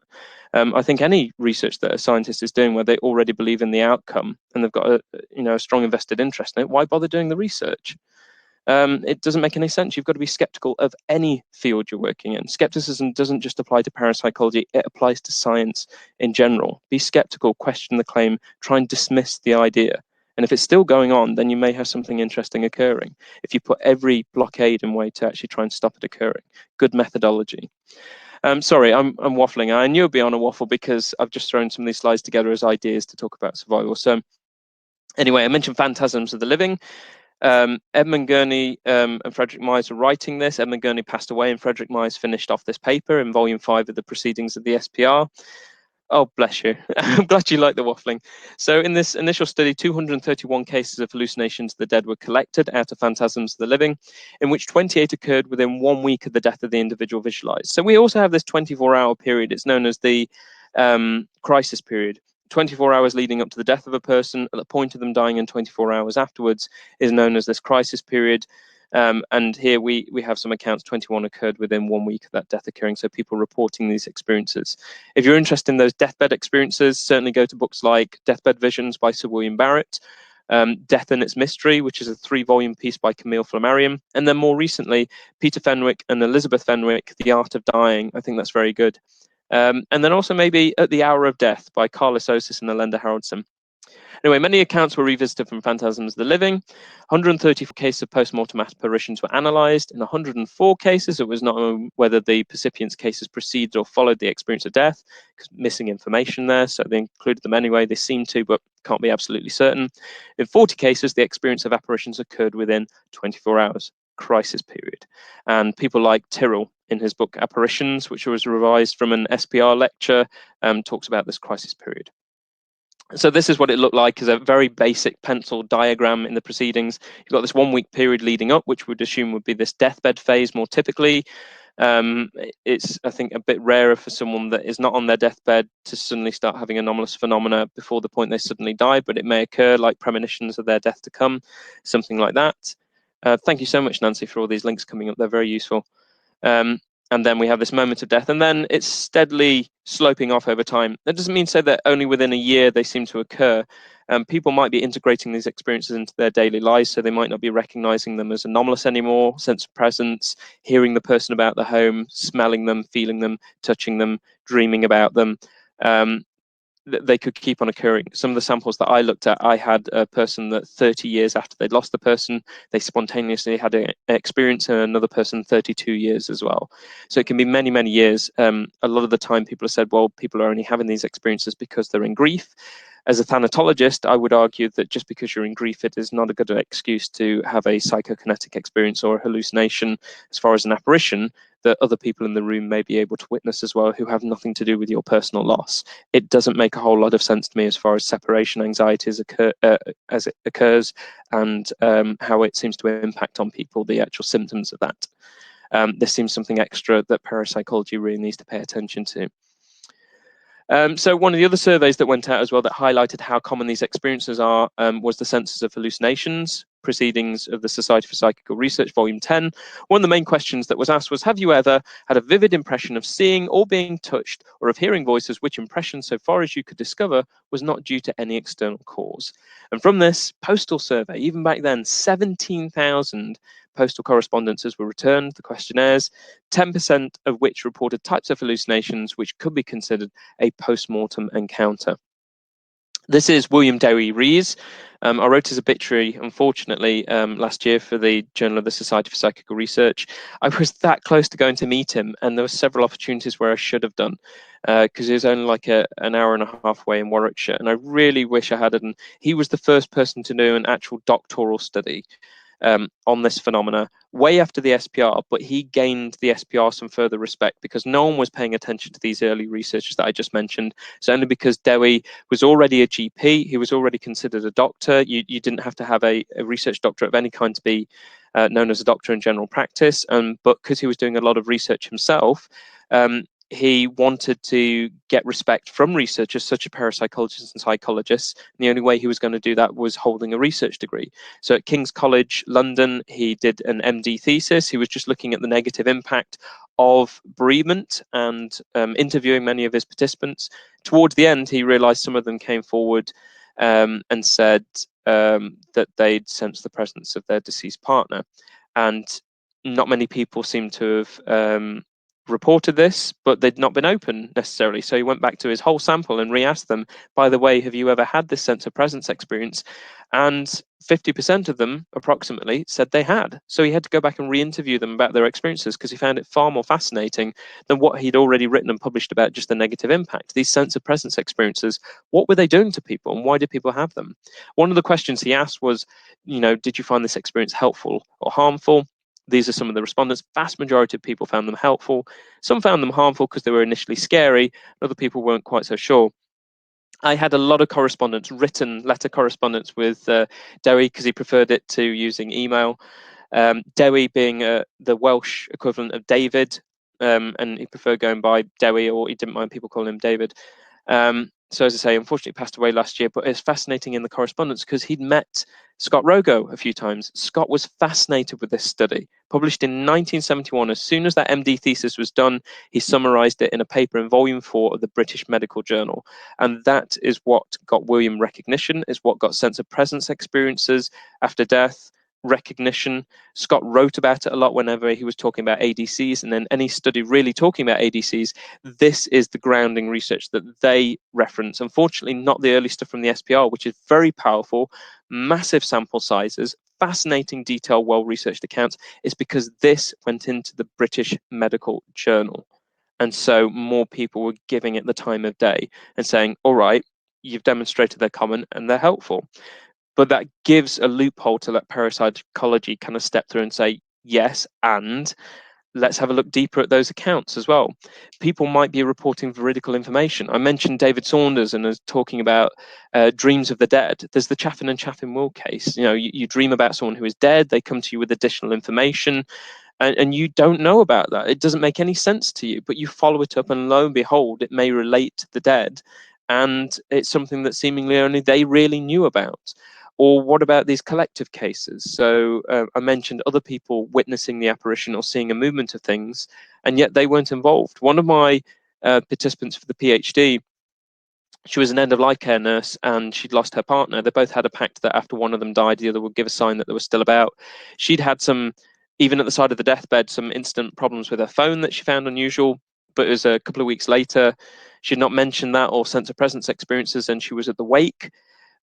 So people are sat about having sandwiches and something to drink, and there were some big round tables with tablecloth on, and her brother-in-law was there with his partner. Brother-in-law apparently very kind of just armchair skeptical, not really read into anything, but just naturally is against these kinds of experiences. And there was a few other people around the table, and there was a pint glass with a pint of beer, Coca-Cola, other soft drinks are available, in the middle of the table, and it slides out across the tablecloth. So my instant skeptical assumption was if it was beer and there's condensation running down onto a hard-won surface, it might slip if the table's uneven, but they're saying it was tablecloth, and there's a pint of beer on there. It goes off to the edge of the table, and then when it gets to the edge of the table, it came out 3 foot and then falls on the floor and stays upright. So for my participant, she said she was fascinated because they'd already had this pact, give a sign that you're still about. Not only did the brother-in-law and his wife witness this, there were 5 other people present as well that saw it. They called my participant over because she'd not been witness to this at the event. at the wake. So when she came over and saw what had happened, this pint glass on the floor, not having smashed, not having really spilt anything, it made, as many participants seem to say, when they have these veridical experiences, it made their experience more concrete to them, that it wasn't just psychological, it wasn't just them, looking for significance in things and, seeing the number 6 or 23 everywhere and finding this relationship.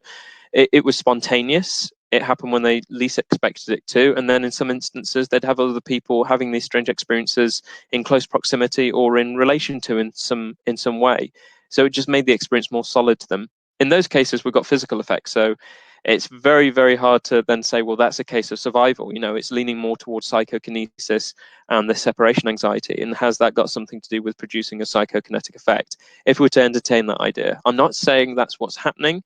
I'm saying, what if we have these ideas? We have research that's tested psychokinesis and ESP, and we've got these survival-based experiences. So what if? Let's entertain that idea. But the other instances, like what did I have? There was a telephone call from the dead case where someone had got a call from someone called Auntie Lil, who apparently always called on their birthday. And it was one of those instances where they got the landline telephone in the living room and people spoke to her and then said, oh, Auntie Lil's on the phone. Would you like a word with her as well? And, 3 or 4 people are passing the telephone around or having a chat with Auntie Lil. They're not hearing anything back from her for a couple of days, expecting her to call back. So they call relatives and say, oh, I thought we told you she died a week ago. And so there's a good several days have gone by, and people claim that they've had this contact from Auntie Lil, voice characteristics, specific personality and knowledge, and yet multiple witnesses have passed the telephone around. What you need there is people following up with the telephone call company and other things to actually find out, what was going on, who actually did call you, or if you just really misinterpreted the time that she called to the point that she died. And actually, you seem to have spoken to her just before she did die, and you've actually mixed up your dates. They're very unusual, but fascinating to listen to. So following on from the ADCs, I think we've got a day or so left. Let me just have a look, just in case I am wrong. I'm just on it now, and I'm uploading the page. I've got to put in my password again. It's really important I check this, just because some of you might still be able to take part. I should have had this loaded on just before, but there we go. Let's have a look. So this is a questionnaire that is currently active. It's got 2 days. Oh my, that's gone up really well. So if you go to this web link here, Evelyn got some research funding. She's supported by the Scientific and Medical Network, and we've had these ADC questionnaires going around, after death communication. There was an English version that's finished now. There was a French version that has finished now. But we've got a Spanish version that Alejandro Parra, who's in the chat room right now, he has been leading on this. That is still open for 2 days. So anyone that speaks Spanish, they know anyone that is Spanish, please fill it in or pass it on to people that you do know. At the moment, it's looking really good. We've shot up really quickly with the Spanish version to 142 completed questionnaires. It was only like a week or so ago, it was half that. So that is really good. I really strongly urge you, please go to that web link. Please look at the research team. I'm listed on there, Chris, Alejandro, other familiar names as well. Beyond William Derry Rees, this is looking to be the largest after-death communication survey going. And there are those aspects in there that would be really interesting to survival, because we're looking at crisis cases. We're looking at cases of touch, receiving messages that contain information you shouldn't have known about. So there are these survival-based aspects to it as well. You're very welcome, Alejandro. You've been doing fantastic research on this. Thank you. So 2 more days on the Spanish one. Please go on that link or personally contact Alejandro if you want to take part. We really want those numbers up. If we can get over 1,000, and we're getting so close now, over 1,000 respondents in total, I think another 30 or 40 on the Spanish one, and we might have actually got there. It's looking really good. So that's going on, and that has got aspects of survival that we'll look into. 2 or 3 of the independent studies. It's going to translate into at least 10 or 12 research papers, and some of those leaning towards survival. So hopefully now we've got to this point, we've really understood what I mean by survival. And I think that we reach really two main avenues that research can produce in terms of what suggests survival, especially from an independent case. It can be multiple witnesses involved, and we're not just looking at group suggestion. We've got people that don't seem to be involved in that case of bereavement, or none of them have suffered a bereavement and they've witnessed an apparition or something else where they've gained additional information that they shouldn't have naturally known about. It's only in following it up they discover there seems to be some truth about it, and all the links start to come together. And then on the other side as well, we have this natural occurrence of veridical information as well. There are lab-based studies though that could be done, and they're less so heard about now, but I think they're really important. And it was mentioned by Nancy at the start. I'm an archival researcher for the Alex Tanous Foundation.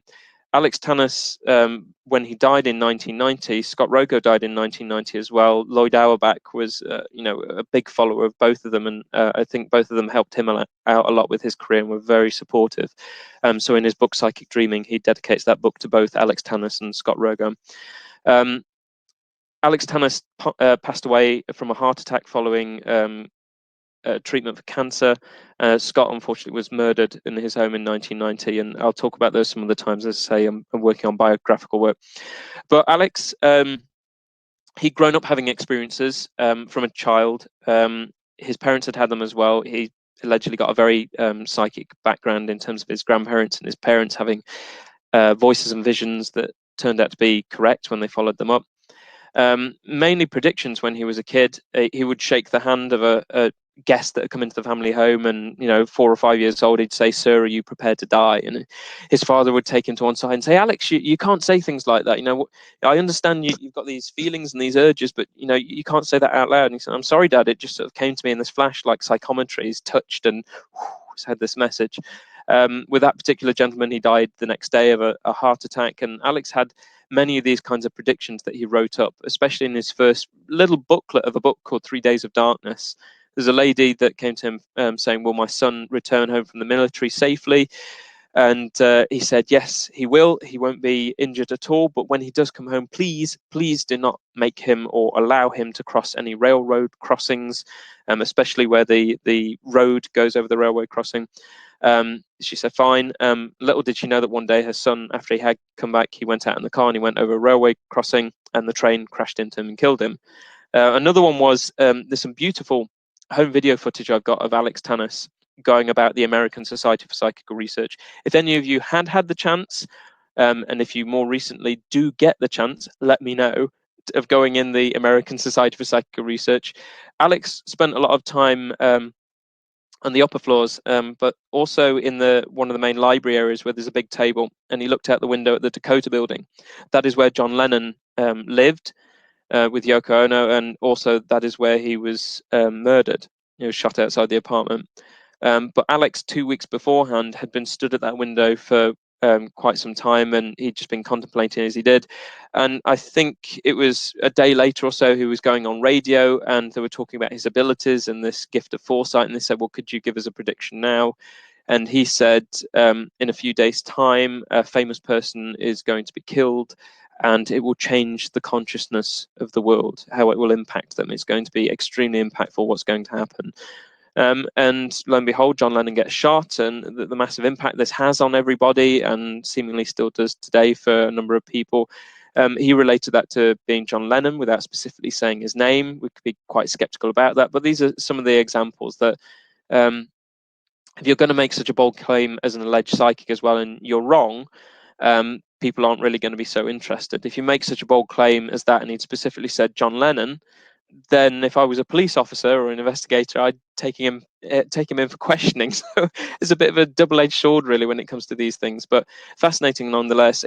He was having other experiences. He could go out of body at will as a child and use that to remote view, this second form of him that so strong, in fact, beyond this general remote viewing idea of seeing information at distance, people allegedly saw him at those distant locations. One time when he was in the American Society for Psychical Research, he was sleeping on the upper floor ready to do a study, which has just been highlighted there with the YouTube clip. And while he was up there, a friend in Canada awoke in bed to the sound of the door knocking. His wife got woke up as well. He says, "Don't worry, I'll go and answer the door." Goes down and Alex is at the door. Alex says, "I'm so sorry, I didn't mean to disturb you. I'll come back some other time. I was passing in the neighborhood and I wanted to check you were fine." I think Alex was dreaming about this apparently while in New York, and the friend said, "Don't worry about it, come in." They sat down, they had a cup of tea, and then Alex goes to leave and he said, we'll have a longer catch up. Really good to see you. I'm so sorry to disturb you. Get back to bed. Goes out the door. The friend waits to hear the door to hear his car drive off, Alex's car, because it's snowing and he wants to make sure he's not having car trouble. A few moments go by and he doesn't hear the car at all. So he opens the door and there's no sign of Alex. There's no sign of Alex's car. But then when he looks carefully, there's no sign of footprints coming to the door in the snow or away from the door either. We essentially have virgin snow in front of the door, completely untouched. And there's a couple of accounts of that happening. There's that one, and then one that's extremely similar with him turning up at someone's door and then having to, a dog is reacting quite violently towards Alex, barking quite a lot and quite uncharacteristically. The person has to go and take the dog back and put it in the kitchen. When he goes back, Alex isn't at the front door anymore.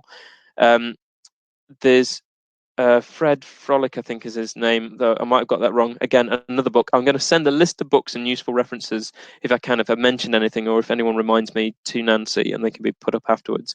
But I wrote about one of those accounts in the book Conversations with Ghosts, and Alex's own book as well. His original autobiography, Beyond Coincidence, mentions some of these accounts as well. He travelled, he'd gone to Egypt, he'd taken study groups out there, and remote viewed allegedly a hidden room beneath the Sphinx. There are photographs of him being the first person to see one of the final stones taken out of place as they unearthed this room, and he stuck his head in and went down and took some photographs down there. But this is the main study, testing survival with the out-of-body experiences. Why? Alex, as a kid, was interested in this. He believed that he could have contact from the dead and he would counsel them. He considered himself a ghost counselor, as he called himself.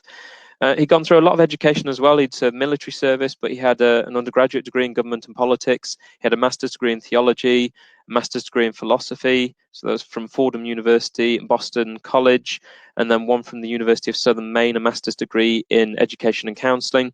And then he had a Doctor of Divinity as well. And he just wanted to learn more about what does life after death actually mean, what's actually going on, what's actually transitioning, because he believed that because I'm having these communications from the dead, they seem to be the dead, they're telling me that's what the voices in my head are saying, what's actually going on, what can I as a scholar, as an academic, learn through my own experiences. So he went to work in the hospital with terminally ill patients to see if it would teach him anything more. It didn't. He said it didn't at all. He learned a lot about caring for people and humanity and compassion. And I think it taught him a lot and gave him a lot of important experience to be in that scenario, but it didn't teach him anything about his own abilities and people passing over. However, perfect timing, because Elenda Haraldson and Carlos Osis in his very early work, because his early work got submitted as a monograph for the Parapsychology Foundation on deathbed visions of physicians and nurses. This later went out as a questionnaire in conjunction with Elenda Haraldson, and as I mentioned, produced the book At the Hour of Death. But Alex and Carlos started talking a lot to each other about survival after death, Alex mentioning his abilities. And so I think Carlos essentially said, well, if you believe you can do this, can you do this on command? Alex said, well, yeah, pretty much, put me in any lab-based scenario and I'll see what I can do. And so they developed this scenario, and I'm finishing here. This pretty much kind of comes towards the end of the talk. We had this optical illusion device here, which was 4 rooms away from Alex. Alex was in a perception lab, which is typically used for Gansfeld, the other side of the staircase, 4 rooms away. And he's in there relaxing with EEG wide up to him and also a heart rate monitor on him. So it's looking at brainwave activity and his heart rate. Yes, Science Encyclopedia as well. I wrote the biography for Alex on there. Hopefully that's a useful overview for people. And what he had to do was, with Alex 2, this out-of-body state, go 4 rooms away and bend down, and it's still there to this day, in the building, in the ASBR, look through a lens no bigger than this into a spinning disc, which has 4 quadrants, upper left, upper right, lower left, lower right, about 5 different Egyptian-based symbols, which Alex insisted were the symbols. So we've got a cross, the key of life. There is a man, and I think it's Horus holding a staff. There is a feather, and there's a few other things on there as well. And we've got 4 to 5 colors. I can't remember whether it was 4 or whether it was 5. Anyway, if Alex is going there, and there's an intercom system here with Carlos Osis, and I forget the name of this researcher, but later on Donna McCormick got involved as well. There were 2 female researchers involved in this study helping Carlos Osis out. And some were published, some weren't. I mean, that they all need combining and publishing together. But one of these studies was published in 1980 in the Journal of the American Society for Psychical Research, talking about what was going on. Alex had to try and get all 3 of these symbols correct. But when they did this study, they added up every time he got either a quadrant, color, or symbol right, every time he got 2 of those elements right, and every time he got 3 of those right. So it's not how many times did he just get 1 and the overall significance. It was how many times did he get 1, 2, and 3 all combined. One of the criticisms that came forward, they also had a strain gauge in that room looking at physical effects and changes within the environment. Before they ran this study, they used general participants off the streets of New York City. No one could get anywhere near a significant effect with the amount of quadrants they could predict, nor did anyone get strain gauge activity. They got Alex involved, and when he had a string of hits in a row, he seemed to get strain gauge activity. There were things that were happening there. I think it was Julian Isaacs said that in the correspondence to the paper, said in the correspondence section, you don't know how to use a strain gauge, essentially, you've misunderstood it. Carlos Osis and Donna McCormick defended that position and explained how they'd used it before and how they were using it in this instance. One of the more fascinating statistical comments that I find, that again is strongly used on things like Wikipedia whenever they have mentioned Alex study, is that Sue Blackmore said, you've misunderstood statistics. If you're just basing this on 1, it was around a 0.55 chance anyways, it's just over your 50% chance of just guessing which one of these things is going to come out, a color, a symbol, or quadrant. And there was a complete misunderstanding of the statistics. So they got back to Sue on literally the next page of the correspondences and said, Sue, every time he got 1, 2, and 3 combined, all of those elements within a single trial, that's what we were basing significance on. We're looking at the overall effect. And she didn't reply, but unfortunately I saw that, it was about a year later at one of the Parapsychology Foundation conferences, she mentions in there that was her comeback to the study, that the statistics was wrong. And also in her book, Out of Body Experiences, it's mentioned in there as well. Her new book, Seeing Myself, I was surprised that there's just no mention of the Alex Tanous study whatsoever. And yet it seems to be such a significant study on out-of-body experiences, also with this element of the strain gauge and him going out of his body, trying to test this idea of, if you are going out of body at will and coming back with such specific information, maybe it's giving some headway to survival of death as well. So I think there's still a lot more discussion to be had, and a lot of stuff we could dip back into regarding this study with Alex that people need to kind of study and reflect on in terms of what does it mean for survival. For those of you interested in more about Alex, there's the book Is Your Child Psychic, published in 1979. Even talks about children's imaginary friends, childhood friends, which relates to seeing apparitions of the dead, deceased family members that child would never have met because they died before the child was born. So they're really interesting instances that may, for some people suggest survival. Interesting line of study as well if people want to go down that route. And also dream symbols and psychic power. A lot of people have used this as a bedside book for interpreting your dreams. It's what it's mainly based on, and based from a lot of feedback that Alex received in his classes on dreams and dream interpretation at the University of Southern Maine within his parapsychology courses. In there, he does mention apparitions of the dead in dreams, and he did see them as some sort of aspect of survival within the dream scenario. He's also very famous for healing as well, psychic healing, and people claiming all kinds of ailments all the way through to broken bones being healed faster than they should have done, or cancer even being cured, and people finding no more trace of cancer in the body or tumors following his healing effect. Well, these people were undergoing traditional medical treatment as well. He would never ever encourage someone to stop treatment. He said, take a complementary treatment in conjunction with westernized medicine and modern science and what that can do. If you want to do something else as well and you feel it complements, go ahead and do it. But I'm not saying just do the complementary stuff. You either do the medical stuff through medical science alone, or you do the two combined. Don't do what I'm doing or what I'm suggesting alone. I don't think it's because he didn't have confidence in himself, but he had a lot of confidence in science, and he considered himself a scientist. He considered himself a parapsychologist who was also claiming unusual abilities as well. So that's why he was always encouraging people to actually look to the latest medical research and trust in it as well. He'd been involved in the hospital setting himself for his own treatment, and also working as a carer as well. So more recently, just to kind of plug the book, Paranormal Psychotherapy, this has been laid dormant since 1985, looking at the involvement of psychics to treat people. This could be anything from people that had suffered bereavement and may have had unusual experiences, suggestive survival of death, through to people that just couldn't figure out why they were having a problem in modern life and they wanted to seek psychotherapy, but were willing to have a psychic involved within the psychotherapy setting to actually advise them as well. This is just a shameless plug just because it's only a month or so since it came out, but in Psychotherapy has taken me about 2 years, 3 years or so, in editing that manuscript together to actually explain what was going on. Elaine Swinge was the psychiatrist involved in this, and Andrew Bambrick was an independent psychotherapist who would sit in and monitor some of the sessions with Alex Tanous and Elaine Swinge. Many of these patients were receiving medication as a result of whatever kind of course of treatment they decided on based on Alex's psychic predictions. And this is in line with using the DSM as well, the diagnostic. Someone's going to type it in their manual. The DSM, anyway, it's probably used. I'm not a psychotherapist or counselor. Someone's going to type it in, and I can see someone typing it in there. DSM, remind me, what's that S stand for? Statistical Manual? Diagnostic Statistical Manual. There we go. I got it before you said it. Diagnostic Statistical Manual. There we go. Diagnostic Statistical Manual. Thank you very much, Nancy. It was there. It was on the tip of my tongue. It was in its 3rd issue by that time. We're now into 5 now. So it was all in line with that, and it was very routine and procedure. That's what was going on there. Please support that and check that out. It's very interesting. I've had a lot of colleagues involved in counselling and psychotherapy that are looking into that. So I do want to end on just a little bit more of it's a therapist spell book. Survival. Where do I stand on it? Being involved in the Survival Research Committee of the SPR, I've seen a lot of applications for research over time.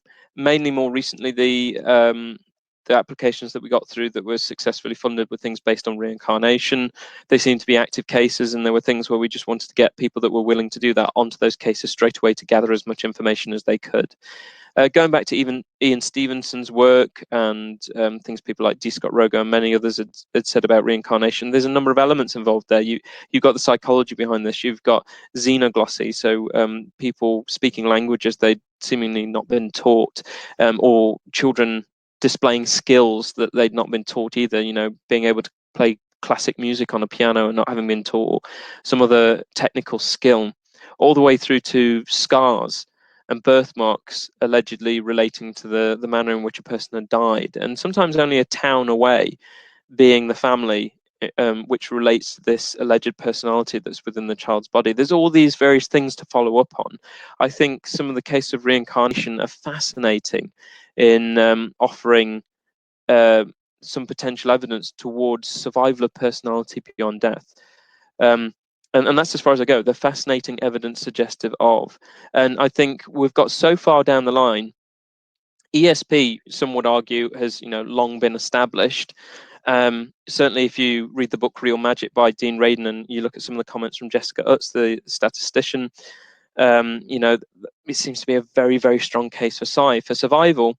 I think it's hard to say because so much survival-based evidence seems to be able to be explained by ESP or PK if we put them together. And if we follow that Occam's razor approach, it seems that, well, surely that would be more logical to explain psi being produced by the living, creating something that seems like contact with the dead, rather than jumping straight to contact from the dead and yet having no understanding about any kind of mental function beyond death whatsoever. Whereas we're starting to build up a fairly good idea about mental functioning while people are alive, even though we don't really know much about anomalous cognition and what's actually happening in case of ESP and PK. So for the telephone call from the dead phenomenon, my conclusion so far in working on that, some fascinating cases that initially seem to be suggestive of it. But I think at the moment, in its early stages of data collection, how many cases we do have on file, it's very weak in terms of suggesting survival of death. But other stuff that's been collected by the early SPR researchers through to modern day apparitions, collective cases of them, apparitions showing conscious awareness and intelligence. These are fascinating, and we have many instances of some really, really good mediums that, despite, again, what's said on the internet, when you actually look at the true history in the files, Mrs. Piper, Mrs. Leonard, Eileen Garrett, even through to Alex Tanous, you've got some fascinating people claiming these abilities that don't ever seem to have been truly debunked, and yet they're willing to be tested repeatedly. They're the one encouraging it. And where's this information coming from? It seems like some sort of anomalous cognition is going on. And with people particularly like Alex, he's claiming ESP and this ability to remote view, but he's also got these other elements as well, that he can communicate with the dead as well. He's not this traditional medium who only says, well, I communicate with the dead, that's what I do. He was also claiming light phenomena as well. He believed that he could project light out of his eyes, which he was tested for at the Maimonides Medical Center and at the ASPR. So I think that there's so much evidence out there suggestive of survival. It's not possible for anyone to criticize it to the point that it just quashes what's out there. It doesn't explain it away. There are some fantastic cases on file that I find fascinating. It's why I remain involved in the Survival Research Committee. Doesn't necessarily mean that I believe that after death we survive. I'm very much against that idea. I don't really think that we're going to have necessarily a conscious existence after death. That's my own personal opinion so far. But this evidence is suggestive of something, or some sort of knowledge or memory being retained somehow and being retrieved. So I think there's a lot more to learn, and that's just, to date, my own personal journey and some of the things that I've dipped into, and that's not even scratching the surface of how many different things there are out there regarding survival. So thank you very much. That's my waffle, and kind of not really preparing a lecture, but just showing you a load of pictures and some ideas. But there we go. I'm happy to take any questions. Thanks, Cal. That was definitely a great waffle. You covered all the bases, I think, and was really fascinating, and prompted quite a lot of creative linking in the chat box. Not to mention a couple of experiences as well. So you might want to scroll up. Now's the time to put in questions and comments, guys. People are saying thank you. And wow, what a great presentation. My thoughts exactly. Thank you, Anita. You see why I wasn't worried this morning. I sent around, you probably got one. I sent around letters to everybody with the abstract and the bio and all that stuff. Yeah. And said that I'm perfectly happy when people get creative and want to do something very recent. Mm-hmm. And so it was a lovely, lovely waffle. Good. Oh, thank you for that link as well. So there's some relationship there to Alex Tanous, but that was a more recent Brazilian psychologist, Ferreira, if that's the way of pronouncing it. And it was counseling. It was based on counseling the dead for post-traumatic stress disorder. And so interesting. Naturally, Lance Storm, as the editor, found that such a controversial paper, being written by an active psychologist, they'd use Cartesian skepticism to try and kind of be critical towards their own encounters, but they also claim to be an active medium. I know several psychologists, that some of which come and visit University of Northampton sometime. Some of them are even trained counsellors that believe that they can contact the dead. They believe they have mediumship ability, and that they're very well qualified professionals, again, like Alex Tanous. And so Ferreira in that paper talked about these experiences in counselling the dead, and so Lance Storm made it an open forum issue of that particular journal. So all the people that could have potentially peer reviewed that paper, and it couldn't possibly be peer reviewed because of the nature of it, all the comments were open and in mini sections in the journal. So it's interesting to read the paper and then hear the skeptical comments everyone has to say on that.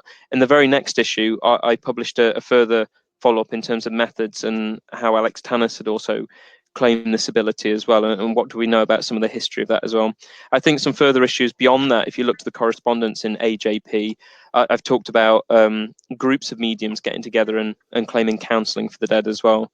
So it's just interesting to kind of dabble with and discuss their perspective on this. Adelson is asking, what's the situation with the soul phone? Yeah, isn't this Gary Schwartz? Probably. Yeah. Someone I did a talk recently on purely on the telephone call from the dead phenomena as a Gwen Tate lecture for the Society for Psychical Research. I think it was Roy Stemmen had asked me about that. I haven't honestly read into it. I saw it, I think, on Survival Net. Someone had messaged it, and I think it's something that on social media I've naturally been. Some people have prodded and poked me and told me to go and have a look at it. And I haven't. I've been so engrossed in all things going on at home and other projects and things that Chris is eagerly wanting me to write up and get done. I just haven't got around to looking at what they're doing with the soul phone. I'm not involved in that whatsoever in any way, shape, or form. I've heard some things that people are pretty dubious as to what's going on. I will have a look at it eventually, but at the moment, I haven't heard anything about what it's done, how it's progressed. And so whatever is out there at the moment is what's out there at the moment. Draw your own conclusions. Any more questions, guys? Comments? Spirit box. Do you want me to talk about that, Anita? Sure, You mentioned sure. Spirit box. Spirit box, maybe in terms of the Franks box. It's also called the Spirit box. If that's what you're, getting to, I could be completely wrong. But as far as I'm aware of the term spirit box, we have a lot of amateur ghost hunters that go out and they take a lot of equipment with them, EMF meters and K2 meters, and sadly the vast majority of these people don't actually know why they're taking out these gadgets. They've just seen them on television. Exactly. And they don't really know why they're measuring EMF or what EMF is and how you actually do measure it. And one of the devices that became quite a gimmick maybe about 7 or 8 years ago now was it was an early iPod that could get the radio stations on, but every time you click on the scanner to find the next clear station that it would hook onto and then stay, that ability to kind of hook onto the next station was taken out. So when you turn on the spirit box, the Franks box, it just loops. So you're getting this static, and then you might get a bit of a football result. You might get a song playing on the station. You might get a story being read out. You might get a news bulletin. You might just get presenters just chatting. And so you're going to get mixed messages, and it's producing this kind of auditory pareidolia effect, where you're picking out sense in nonsensical information, especially when you've asked, if you're out there, can you please tell me your name? And in today's news, Chris, and you, oh, did I hear Chris? So that's coming out of it. I was with Kieran O'Keefe. Some of you might know his name. He's Dr. Kieran O'Keefe is the head of department at Buxton University.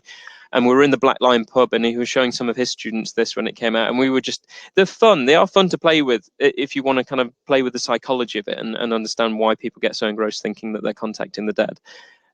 But we said something like, if you're here now with us in this building, could you please give us a sign? This is the only opportunity that we're going to give you to talk, otherwise we'll just turn off the ghost box, spirit box.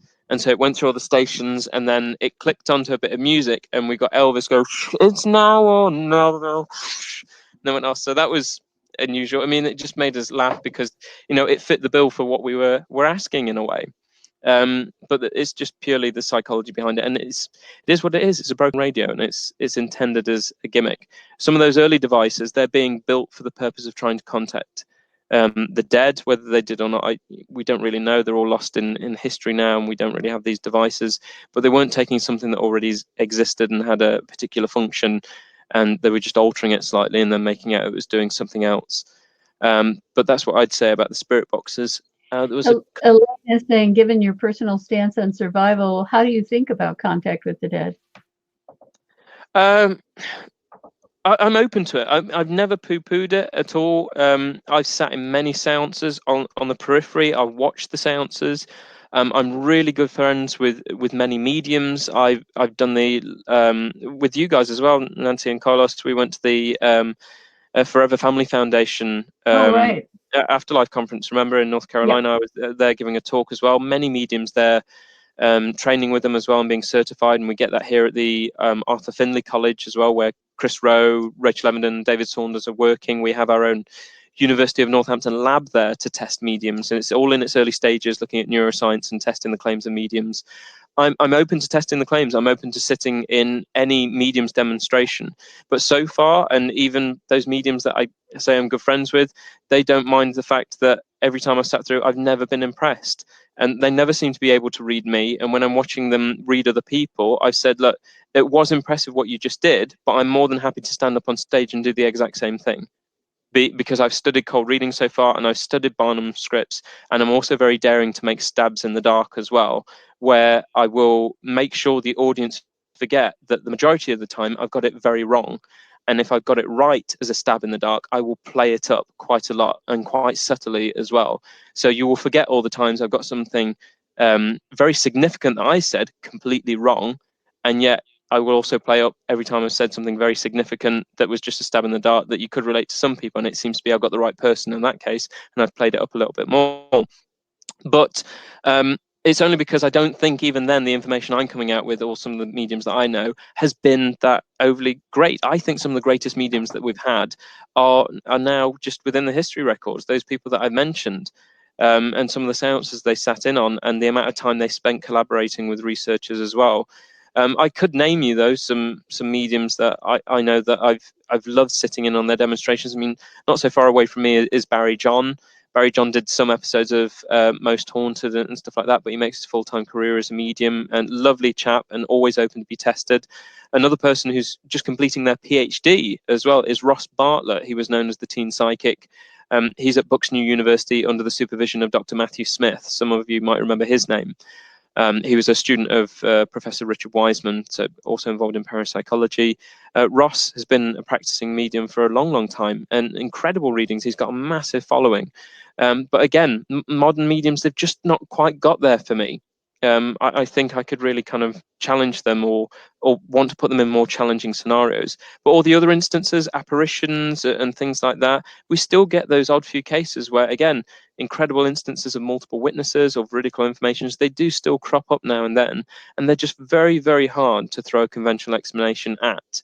And sadly, when we do talk about anomalistic psychology and it's put in a very public or open forum, we don't really seem to see these people that are delivering this information discussing collective cases or veridical information. They just talk about ghosts in general and saying, well, they can be explained away with this, that, or the other. But the cases that interest parapsychology, those that we do struggle to explain away, they never seem to discuss it in that format, because it would then, it would stump the audience on what they're trying to portray. Well, I think also they don't look that deeply into the literature because they're not really interested in understanding the phenomena, even from a conventional point of view. They just want to have some kind of tagline they can use when an audience stands up and says something. Patrick was saying, with the ESP psychokinesis explanation of an individual experiencing a perceived afterlife communication, is it presumed that side effects emanate from the experiencer? That's a really good point. So that's if I go back to there it is. Keep putting it up to drink. I think Rogo and Bayliss argued it both ways. I don't think they left that out. So that's a good point that you're raising. I think first and foremost, they thought about the experiencer and are they in a state of bereavement? So they're really longing for that last goodbye. And is that emotional heightened state causing that psychokinetic effect? And then when they pick up the phone, either a couple of things are happening. ESP is being used to create the voice and fill in some information, or are they just like Robert Baker said in his book Hidden Voices? Are they just ignoring a call company or something like that, a double glazing cell company that's cold calling you, and you're just filling in the gap and hearing what you want to hear? In other instances, you might have very conventional explanations where you've lost a son or a daughter, and someone's son or a daughter rings home and there's but they've got like a digit wrong, and they say mum, dad, and this person responds quite traumatically, oh my god, and then all teary. The child realizes their mistake and doesn't apologize and puts the phone down. But because so many people are called mum or dad, for the person that's lost a child, that's enough for them to say, confirmation, lovely, continued bond. We don't really want to explain that experience away, but we've got those there. I've waffled away from your point. So yes, so ESP and psychokinesis from the living, but then with this paraphysical theory, they argued, well, if the dead are still in some way consciously aware and they are pretty much harnessing psi to exist in many ways, then they're able to use it to manipulate something or it within the environment to either produce a vision of themselves or some sort of channel of delivering information. And so maybe the telephone is one way in which that can happen, you know, going back to people like Oscar de Argonauil, the medium, who was saying that's exactly how the dead were getting in contact with him. So both of those sides have been dabbled and debated and discussed, and so far it doesn't really lead us very far. Its only support is coming from lab-based research into ESP and PK and saying, look, that there's good evidence there for it. So maybe in the real world scenario, even though we can find loads of conventional explanations, and there's very odd few cases where we struggle, how far can we argue these ideas of ESP and PK? Exactly. I think this this kind of conversation will also come back up when we get down to our final presentation with Dr. Steve Browdy at the end. He's going to talk about some of the logical and philosophical problems with survival research, and certainly talk about his point of view as well. The philosophy of the MOOC is always to make sure that we try to present both both sides of everything. Mm-hmm. I have a brother who's a developmental psychologist and an avid reader of Skeptical Inquirer, God forbid, and also very well known in the atheist circles. He's recently published a book.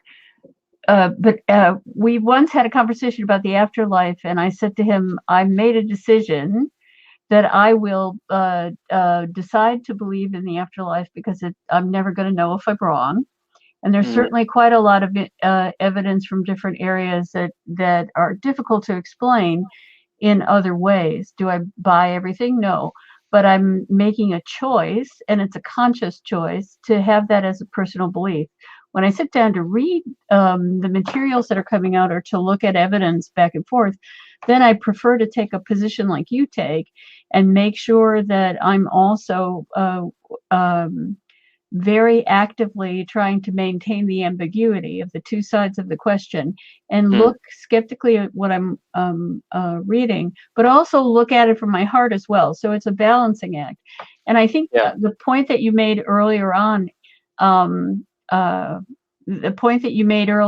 about that's how science works. You have a preferred theory, you have a personal theory, you have a suspicion, you have a hunch about how the natural world works.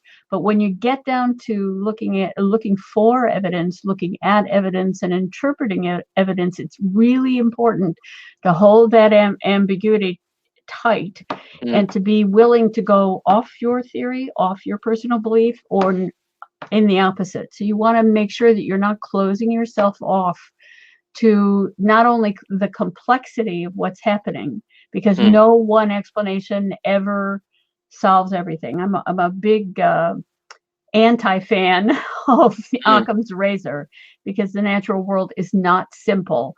So that's what I try to do, is kind of stay in that middle point as much as I can and put aside as much as I can. I mean, we're human, so it's really hard to put away your personal beliefs or your preferences in terms of what makes sense and who you prefer to read because they agree with you a bit more and so on.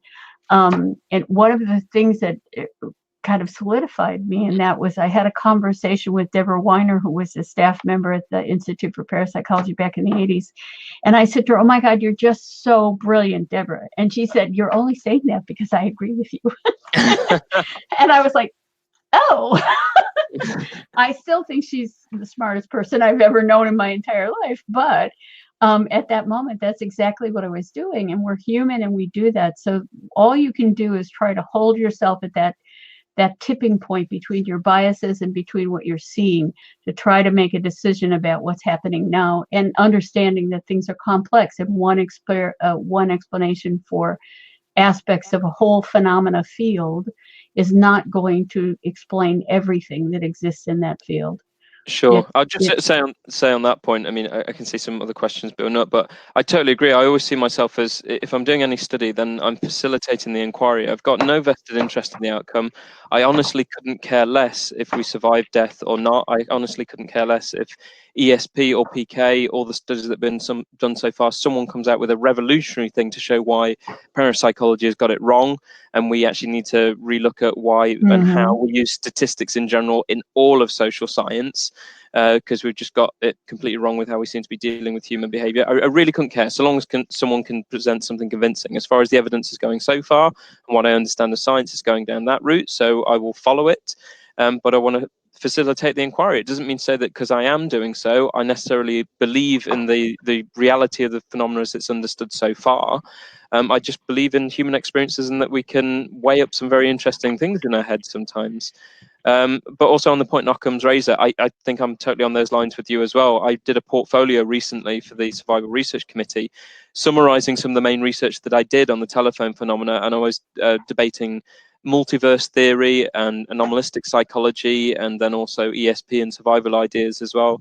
And so I had to go back to my paper from 2010 on using Occam's razor to help with some of these cases and look for conventional explanations. And I ultimately said, as good as Occam's razor can be, in some cases it doesn't apply. You've got to really pick and choose when and where you seem to use it, because by taking the fewest amount of steps to come to what seems to be the most logical explanation, sometimes you may be stepping over something that is more logical and requires less steps. But because we don't understand the potential processes involved in it, i.e., experience and survival, but we've got ESPK in the middle from the living, we might take this step and maybe accept ESP and PK, but then with that we're assuming that survival just isn't possible because we don't even dare dabble with the mechanisms involved. So with that, you might be missing something that's actually a step closer, if that makes sense.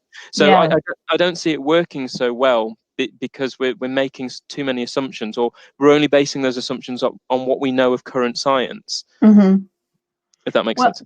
Yeah, exactly. The one thing I used to like about J.B. Rhine, although he tended to kind of wander away from his objective stance when he started to talk about a phenomena, but he would always talk about the necessity of being open to counter evidence and different ideas and looking even more finely grained at what you were studying. Then when he'd write about it, he came down like a ton of bricks on one point or another.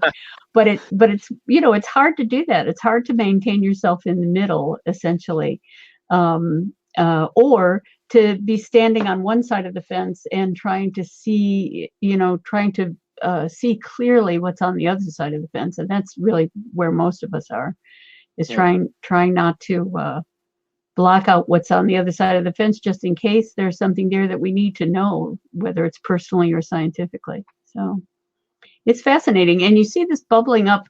One of the reasons why I love science studies is that there's some wonderful books out there by Harry Collins and Trevor Pinch and a number of other people. It's a pretty big industry, science studies, but this whole notion of looking at how facts are established and how people come to particular commitments to certain theories and so on, it's in every part of science. Everybody's a human observer struggling with all of our biological needs to create clarity and our psychological needs to create certainty and all that stuff, as well as maintaining ourselves open to the actual shape of the natural world. So it's just fascinating. Marla's been asking a question that I really don't understand.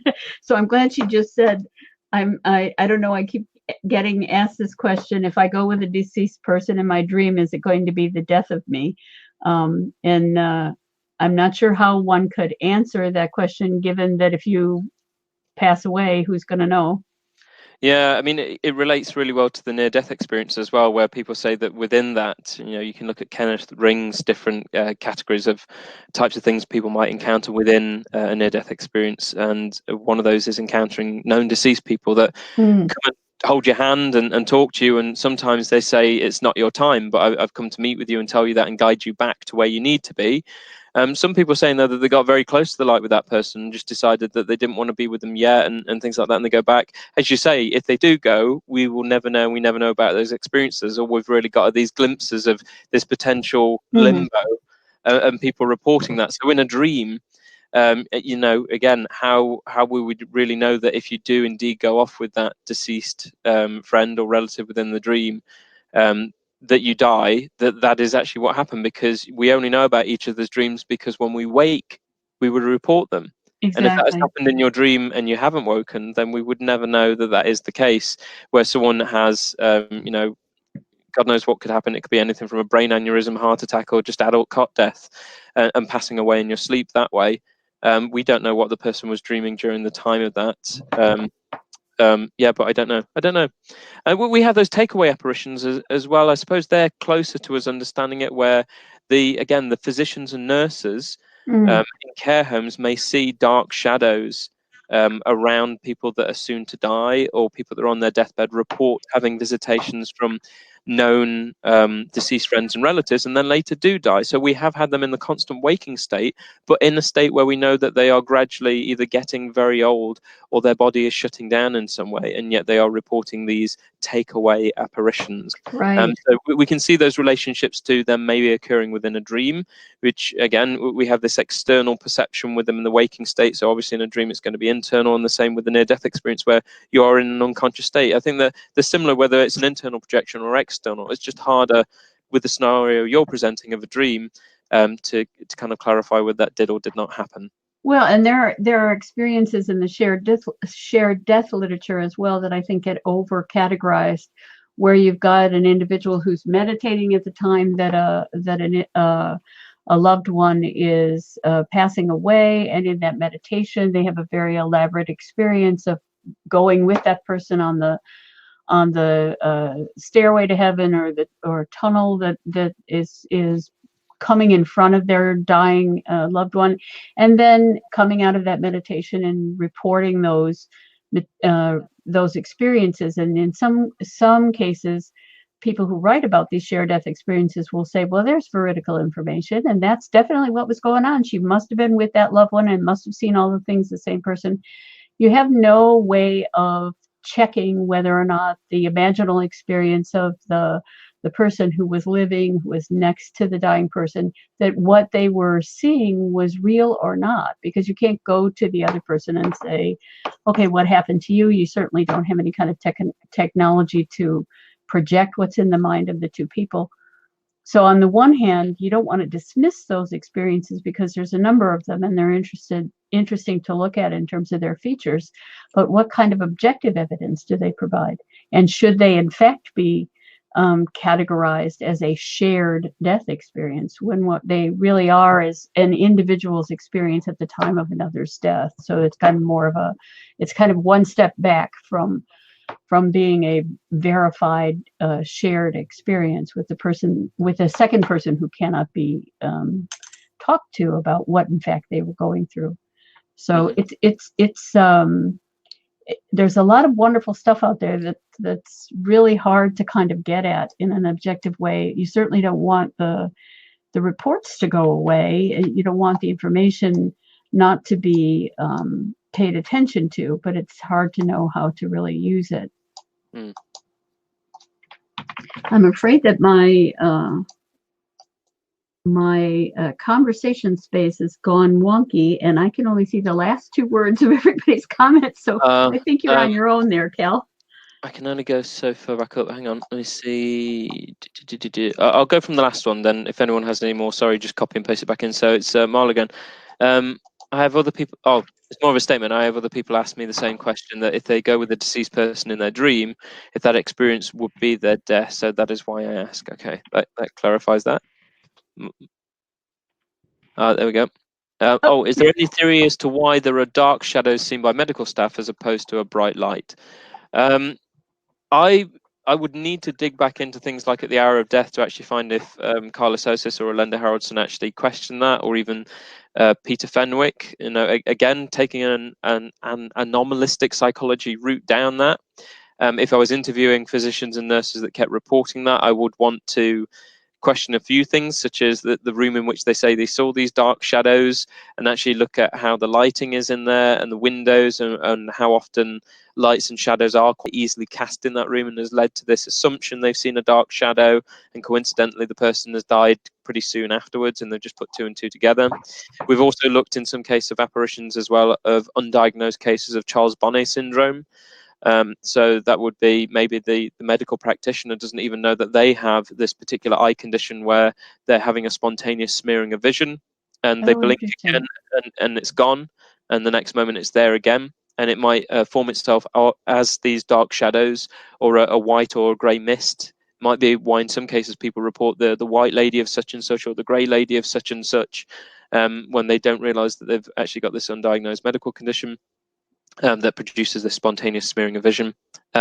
Also, as well, it could relate to infrasound as well, which does a similar effect, where if you've got a high level of low frequency sound in the environment, it can shake the eyeballs in the socket and cause this spontaneous smearing of vision, which again, you may have had that, and it might coincidentally overlap with people passing away. Those are some of the things I want to explore first, and then look at the wider context of, okay, who's reported this, how many times, how often, where, when, who died, when, where. So I'd add all that up. That's I don't think a specific theory, but I question all of those ideas. Any more questions? There do seem to be a lot of white ladies, so it might relate very well to Charles Bonnet syndrome or infrasound in those instances, but very interesting if it relates to someone having died in that location, that they relate to the white lady and all these subsequent observers that see an apparition doing something that relates to the manner in which the person died. All seem to relate, and yet these people don't know about it and they've never met. That's what makes some of these ghostly encounters so interesting. Well, and I think from our point of view too, the importance of all of these experiences is not just to gather them for what they can tell us about in general, but to be able to have a platform from which to start looking for corroborating information. Sure. Because then they rise above a tale to something that can be further discussed or further investigated or fit into a theory or whatever, until you get to that. I think a lot of people don't know that some of these perceptions rise to the point of evidentiality because of continued research into the elements of the perception, as opposed to being something that's absolutely full blown in the very instance. You know what I mean? You don't. It's very hard to get to read an experience discussion or to have an experience that goes right to the top immediately. That especially for science types like us who aren't blessed with the perceptions of some of the folks who have these experiences all the time. For us, we just don't get something that's full blown. So then the corroboration is really important. Yeah. I'm sorry, I'm just not seeing the chat, guys. So it's just yes, we have a white lady in Chicago, Resurrection Mary. That's from Mark. Resurrection Mary. Yep. Yeah. Margaret, she said, yeah, I've heard that story. Who did we have before that making a comment? I just want to put in the name of a book by a friend of mine, Ursula Bielski's Chicago Haunts. I think it's been revised a couple of times, but she does quite a good job of looking into the history of Resurrection Mary, as well as into some of the verifications of who this person might be. That's a fascinating hometown kind of a thing. Marla had said, I had heard there are mediums who see dark shadows in a person's aura prior to that person going to die as well. I think I've heard some of those instances of mediums saying that as well.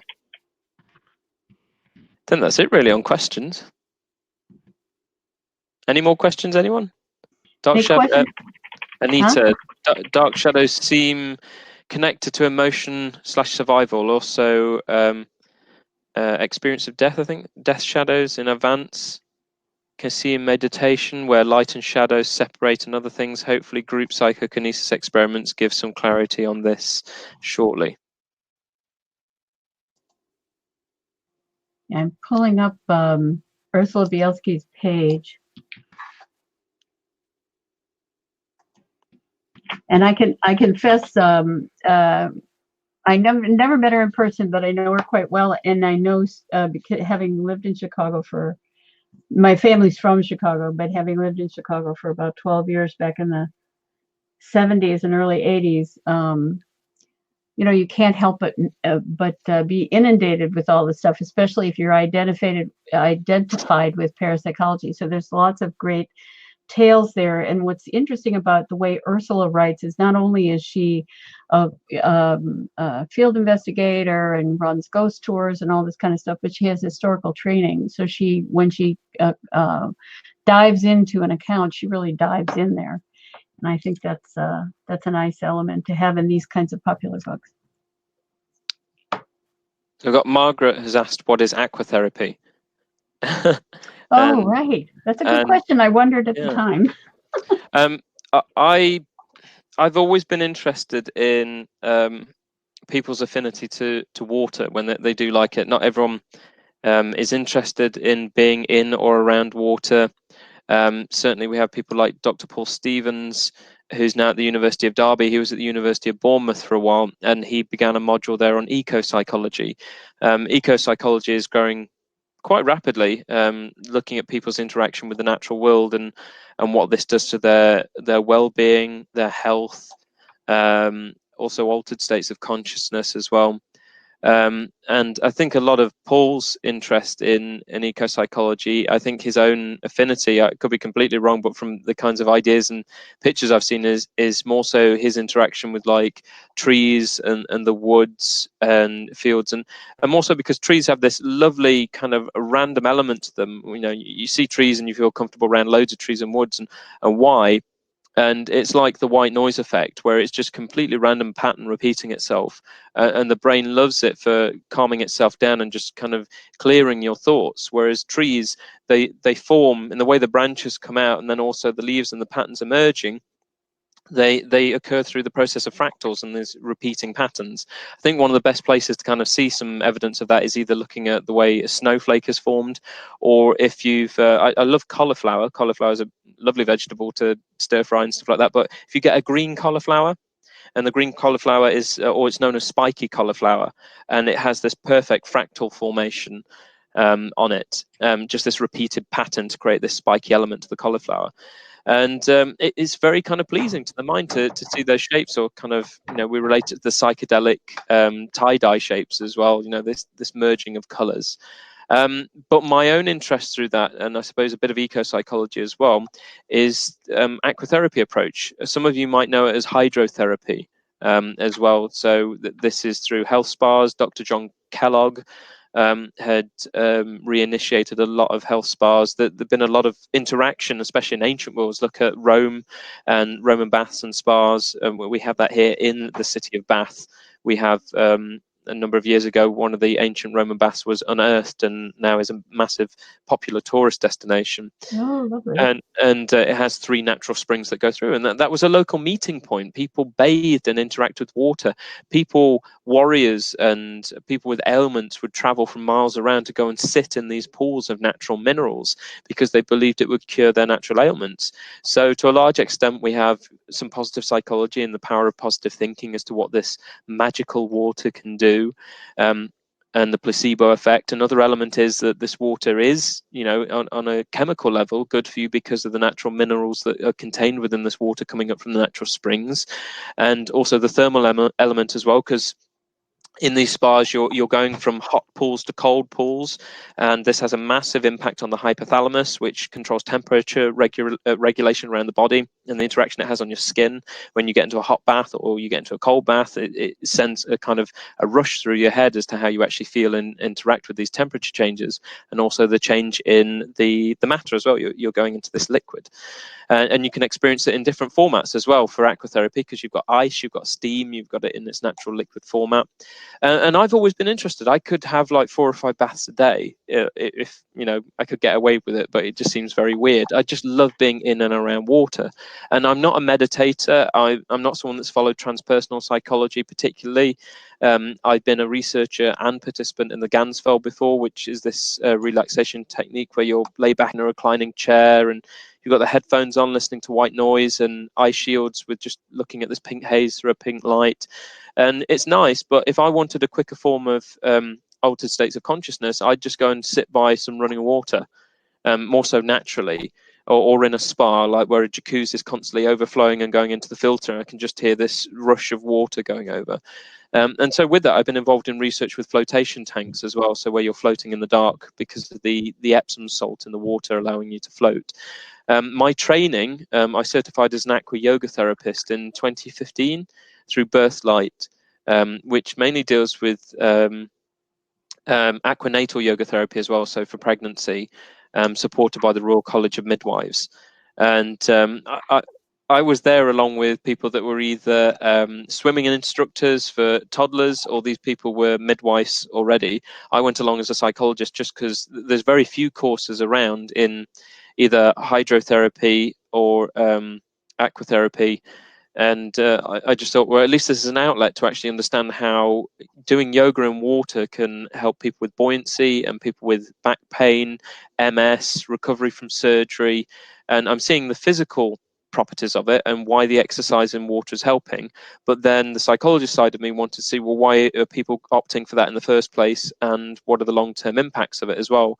There's relatively little research on it empirically, because there's no particular journal outlet for aquatherapy. It's kind of mishmashed throughout other journals that you wouldn't necessarily think would be interested.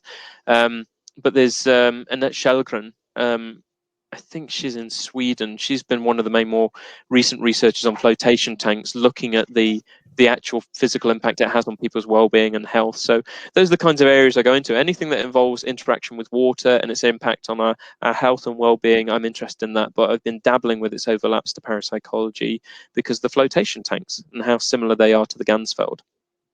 Yeah, the flotation tanks were a big thing back in the 60s and the 70s because of the ability to kind of engender hallucinatory experiences as well as meditative experiences. So it's kind of nifty to see that it's being used in other ways today. Mm-hmm. So fascinating. I wanted to ask that at the time, and then I totally forgot. So thank you, whoever brought that up.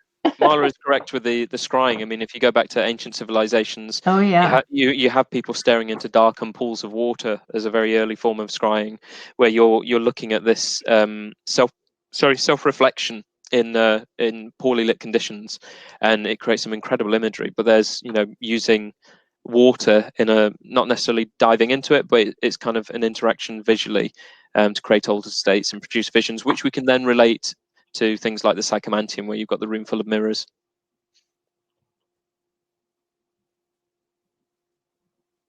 I'm leaving it up to you, Cal, because I can't see.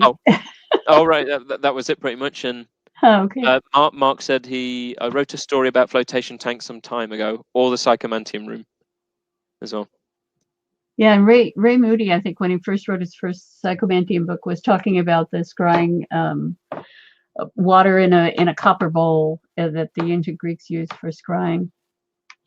And that was something that made him interested in all those kinds of things and interested in the psychomantium idea as well. Mm-hmm. Carlos has a question, apparently. Then, the Rhine Research Centre has a psychomantium route that they're capable of setting that up there. I think also Christine Simmons-Moore at the University of West Georgia, she set up a psychomantium more recently as well. There actually was a room set up for that purpose at the Division of Perceptual Studies. I don't know if they're still using it.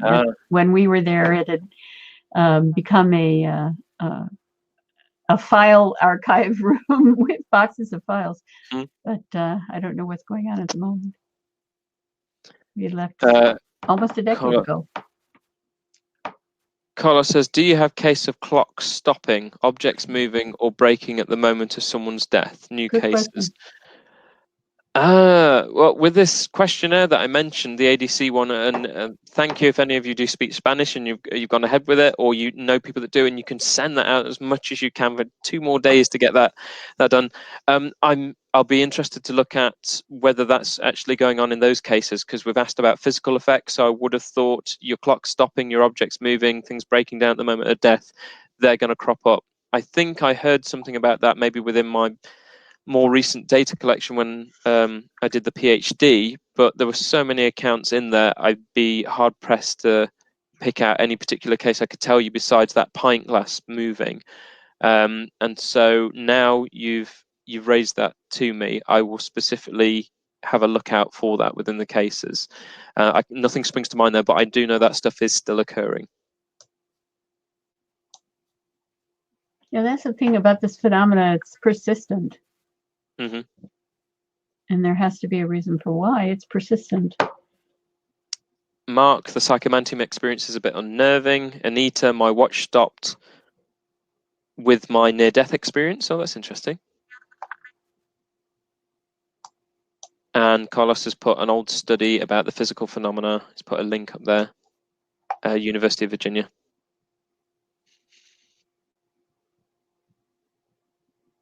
Any more questions, comments, folks?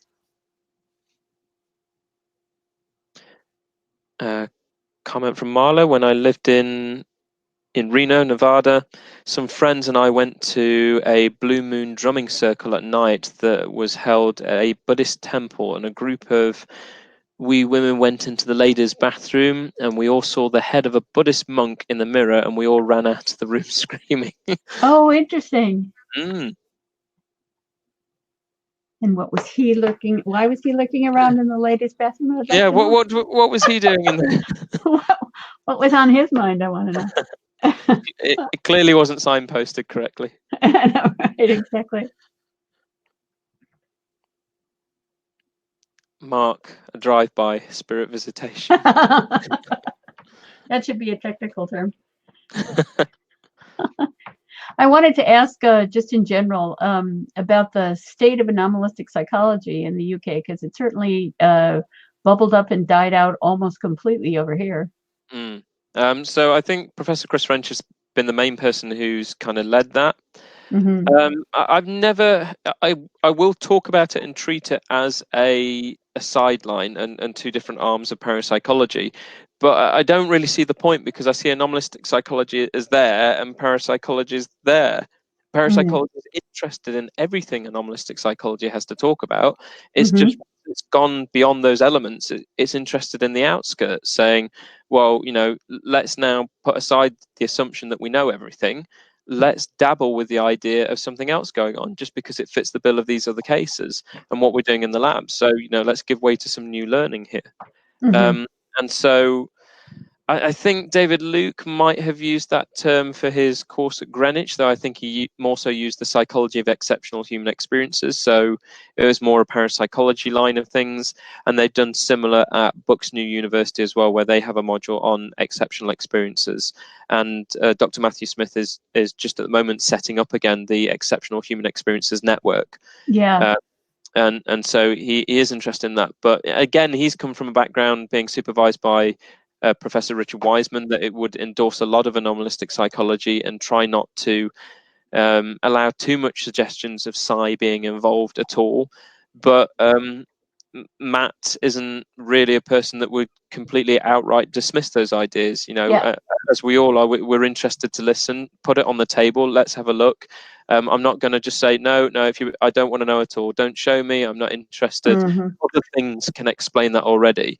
I don't want to display that kind of confidence, because then I think I'm doing an injustice to science and myself. So I may as well just give it up entirely if I'm that confident.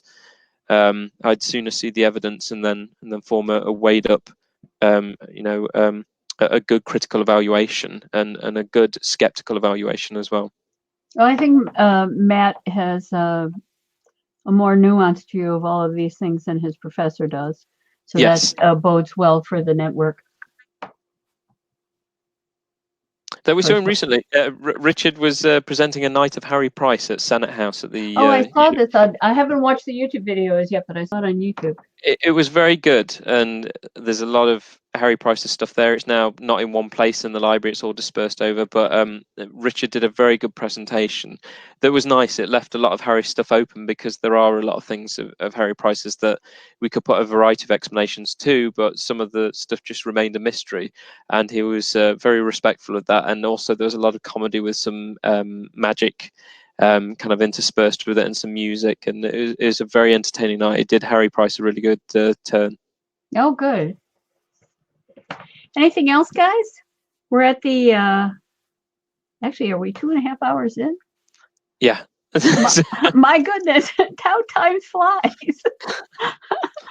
I would have guessed, like what, 102 minutes?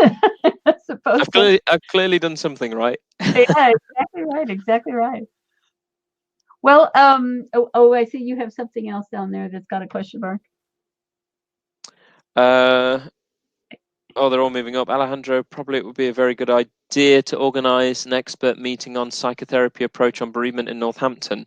We would love to. I think for a while we dabbled with the idea of doing a new international conference for the Parapsychology Foundation on clinical parapsychology that could involve those elements, and we just haven't got around to doing it. I mean, the proceedings books that it produced, the beautiful black bound ones with the gold lettering, and everyone's got them. I mean, they're lovely to have on the shelf, but I think they're a really good kind of takeaway from the conference, because not only do you get a summary of each presentation written up, I love the fact that the discussions that are produced from each talk, Yeah. they're recorded and transcribed afterwards. So that critical debate that you get afterwards, suggestions for refinement, possible limitations, they're all discussed after what appears to be that it is the latest research, but then it's offering a branch to what could you be doing next from other researchers that are trying to be as critical and helpful as they can. So I think there is space to do another conference and maybe host it at Northampton. I need to put my thinking cap on for that, and then speak to you guys and speak to Lizette and see what can be done in the future.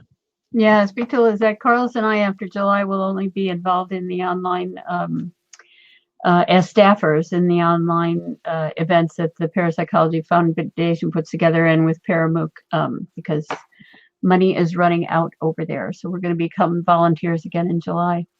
Well, there's but I thing, know she's very interested in this topic. So brainstorming for getting more funds somehow as well. I think we had that with Chris once, but there's room for another meeting or some online meeting, brainstorming to raise funds. Well, and online is always cheaper, which could be part of the reason why your university is going in that direction. Yeah. But it's actually a big boon to the international community, because you can get people together over many different time zones and have good real-time discussions that involve people from many different countries, have a recording that you can use. And then if the next step is also taken, a proceedings made available as well, in print or as in Kindle version or whatever it might be. I think those are good ways to combine the two sets of technology and make a more permanent artifact from the actual conference proceedings and so on.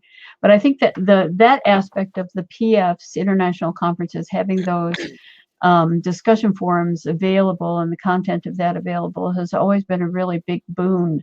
And I really don't know. I guess they've been filming from the beginning, because I can't imagine how you can get to that level of verbatim discussion stuff without really good film. That was a problem for us with the mediumship conference, in terms of the quality of the film. But those are just fascinating. I think the PF model is really a good one. So that's about it. Apart from that, I'm getting thanks coming in.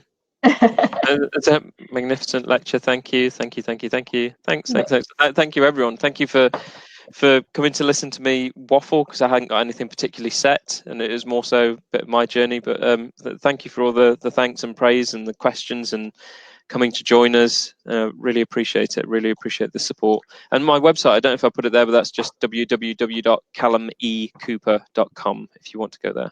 Yeah, I think we've got it at the bottom of the biography, and it'll certainly be up on the links page that we have in the schedule. And I just wanted to, first say thank you. Carlos and I are delighted to have had you here, and Lizette was sorry she couldn't be here real time, but she's going to be watching the recording this week coming up.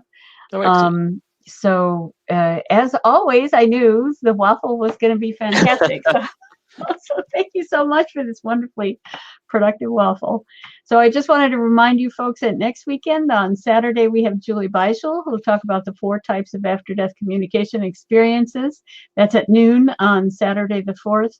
And Alejandro Parra will be with us for unusual perceptual experiences in hospital settings. That's Sunday, May 5th at 2 p.m.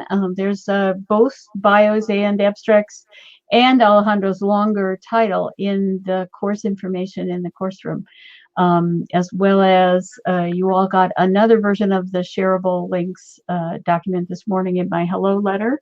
So that'll give you the links to come to the courses. If you can come to them live, that's wonderful. If you can't, not to worry. It takes WizIQ about 10 hours to get the recording up onto the same link And then we're working as fast as we can over here to get the things up into the ParaMOOC playlist on Parapsychology Foundation YouTube. So thank you for everybody for coming and for sticking with us. We only lost 6 people, and a couple of them apologized as they were leaving because they had appointments. So I think that's quite good. You've now beat Bernard Carr's 2.5 hour. Yay! I think you're 6 minutes past his 2.5 hour session from a couple of years ago. So that's pretty good. Did he spend 2 hours introducing himself? No, he didn't actually. And I think he was kind of shocked because the bulk of it was Q&A. So he did a 90-minute presentation, and then nobody would let him leave. I think it was probably 11 p.m. in UK by the time we let him go somewhere, because it started quite late in the afternoon over here. Well, what can you do? When we're interested, we're interested. And today we were interested for sure. So thanks again, Cal, and thanks everybody else for coming. We'll have the chat log, I hope, relatively soon, and that'll be up in the classroom. And remind me, Cal, and I'll send you a copy of that. And we'll see you all next week. And don't hesitate to get in touch with Carlos or I during the week if you need to. You've got lots of iterations of my email in your email because of my weekly letters. But you can also get in touch with us through the discussion forums in the course room too. So see you all next week, and have fun this week. And thank you, Cal. It was wonderful. My pleasure. Thanks so much for having me. Thank you, everyone. Have a great day. Bye, guys. Bye, everyone.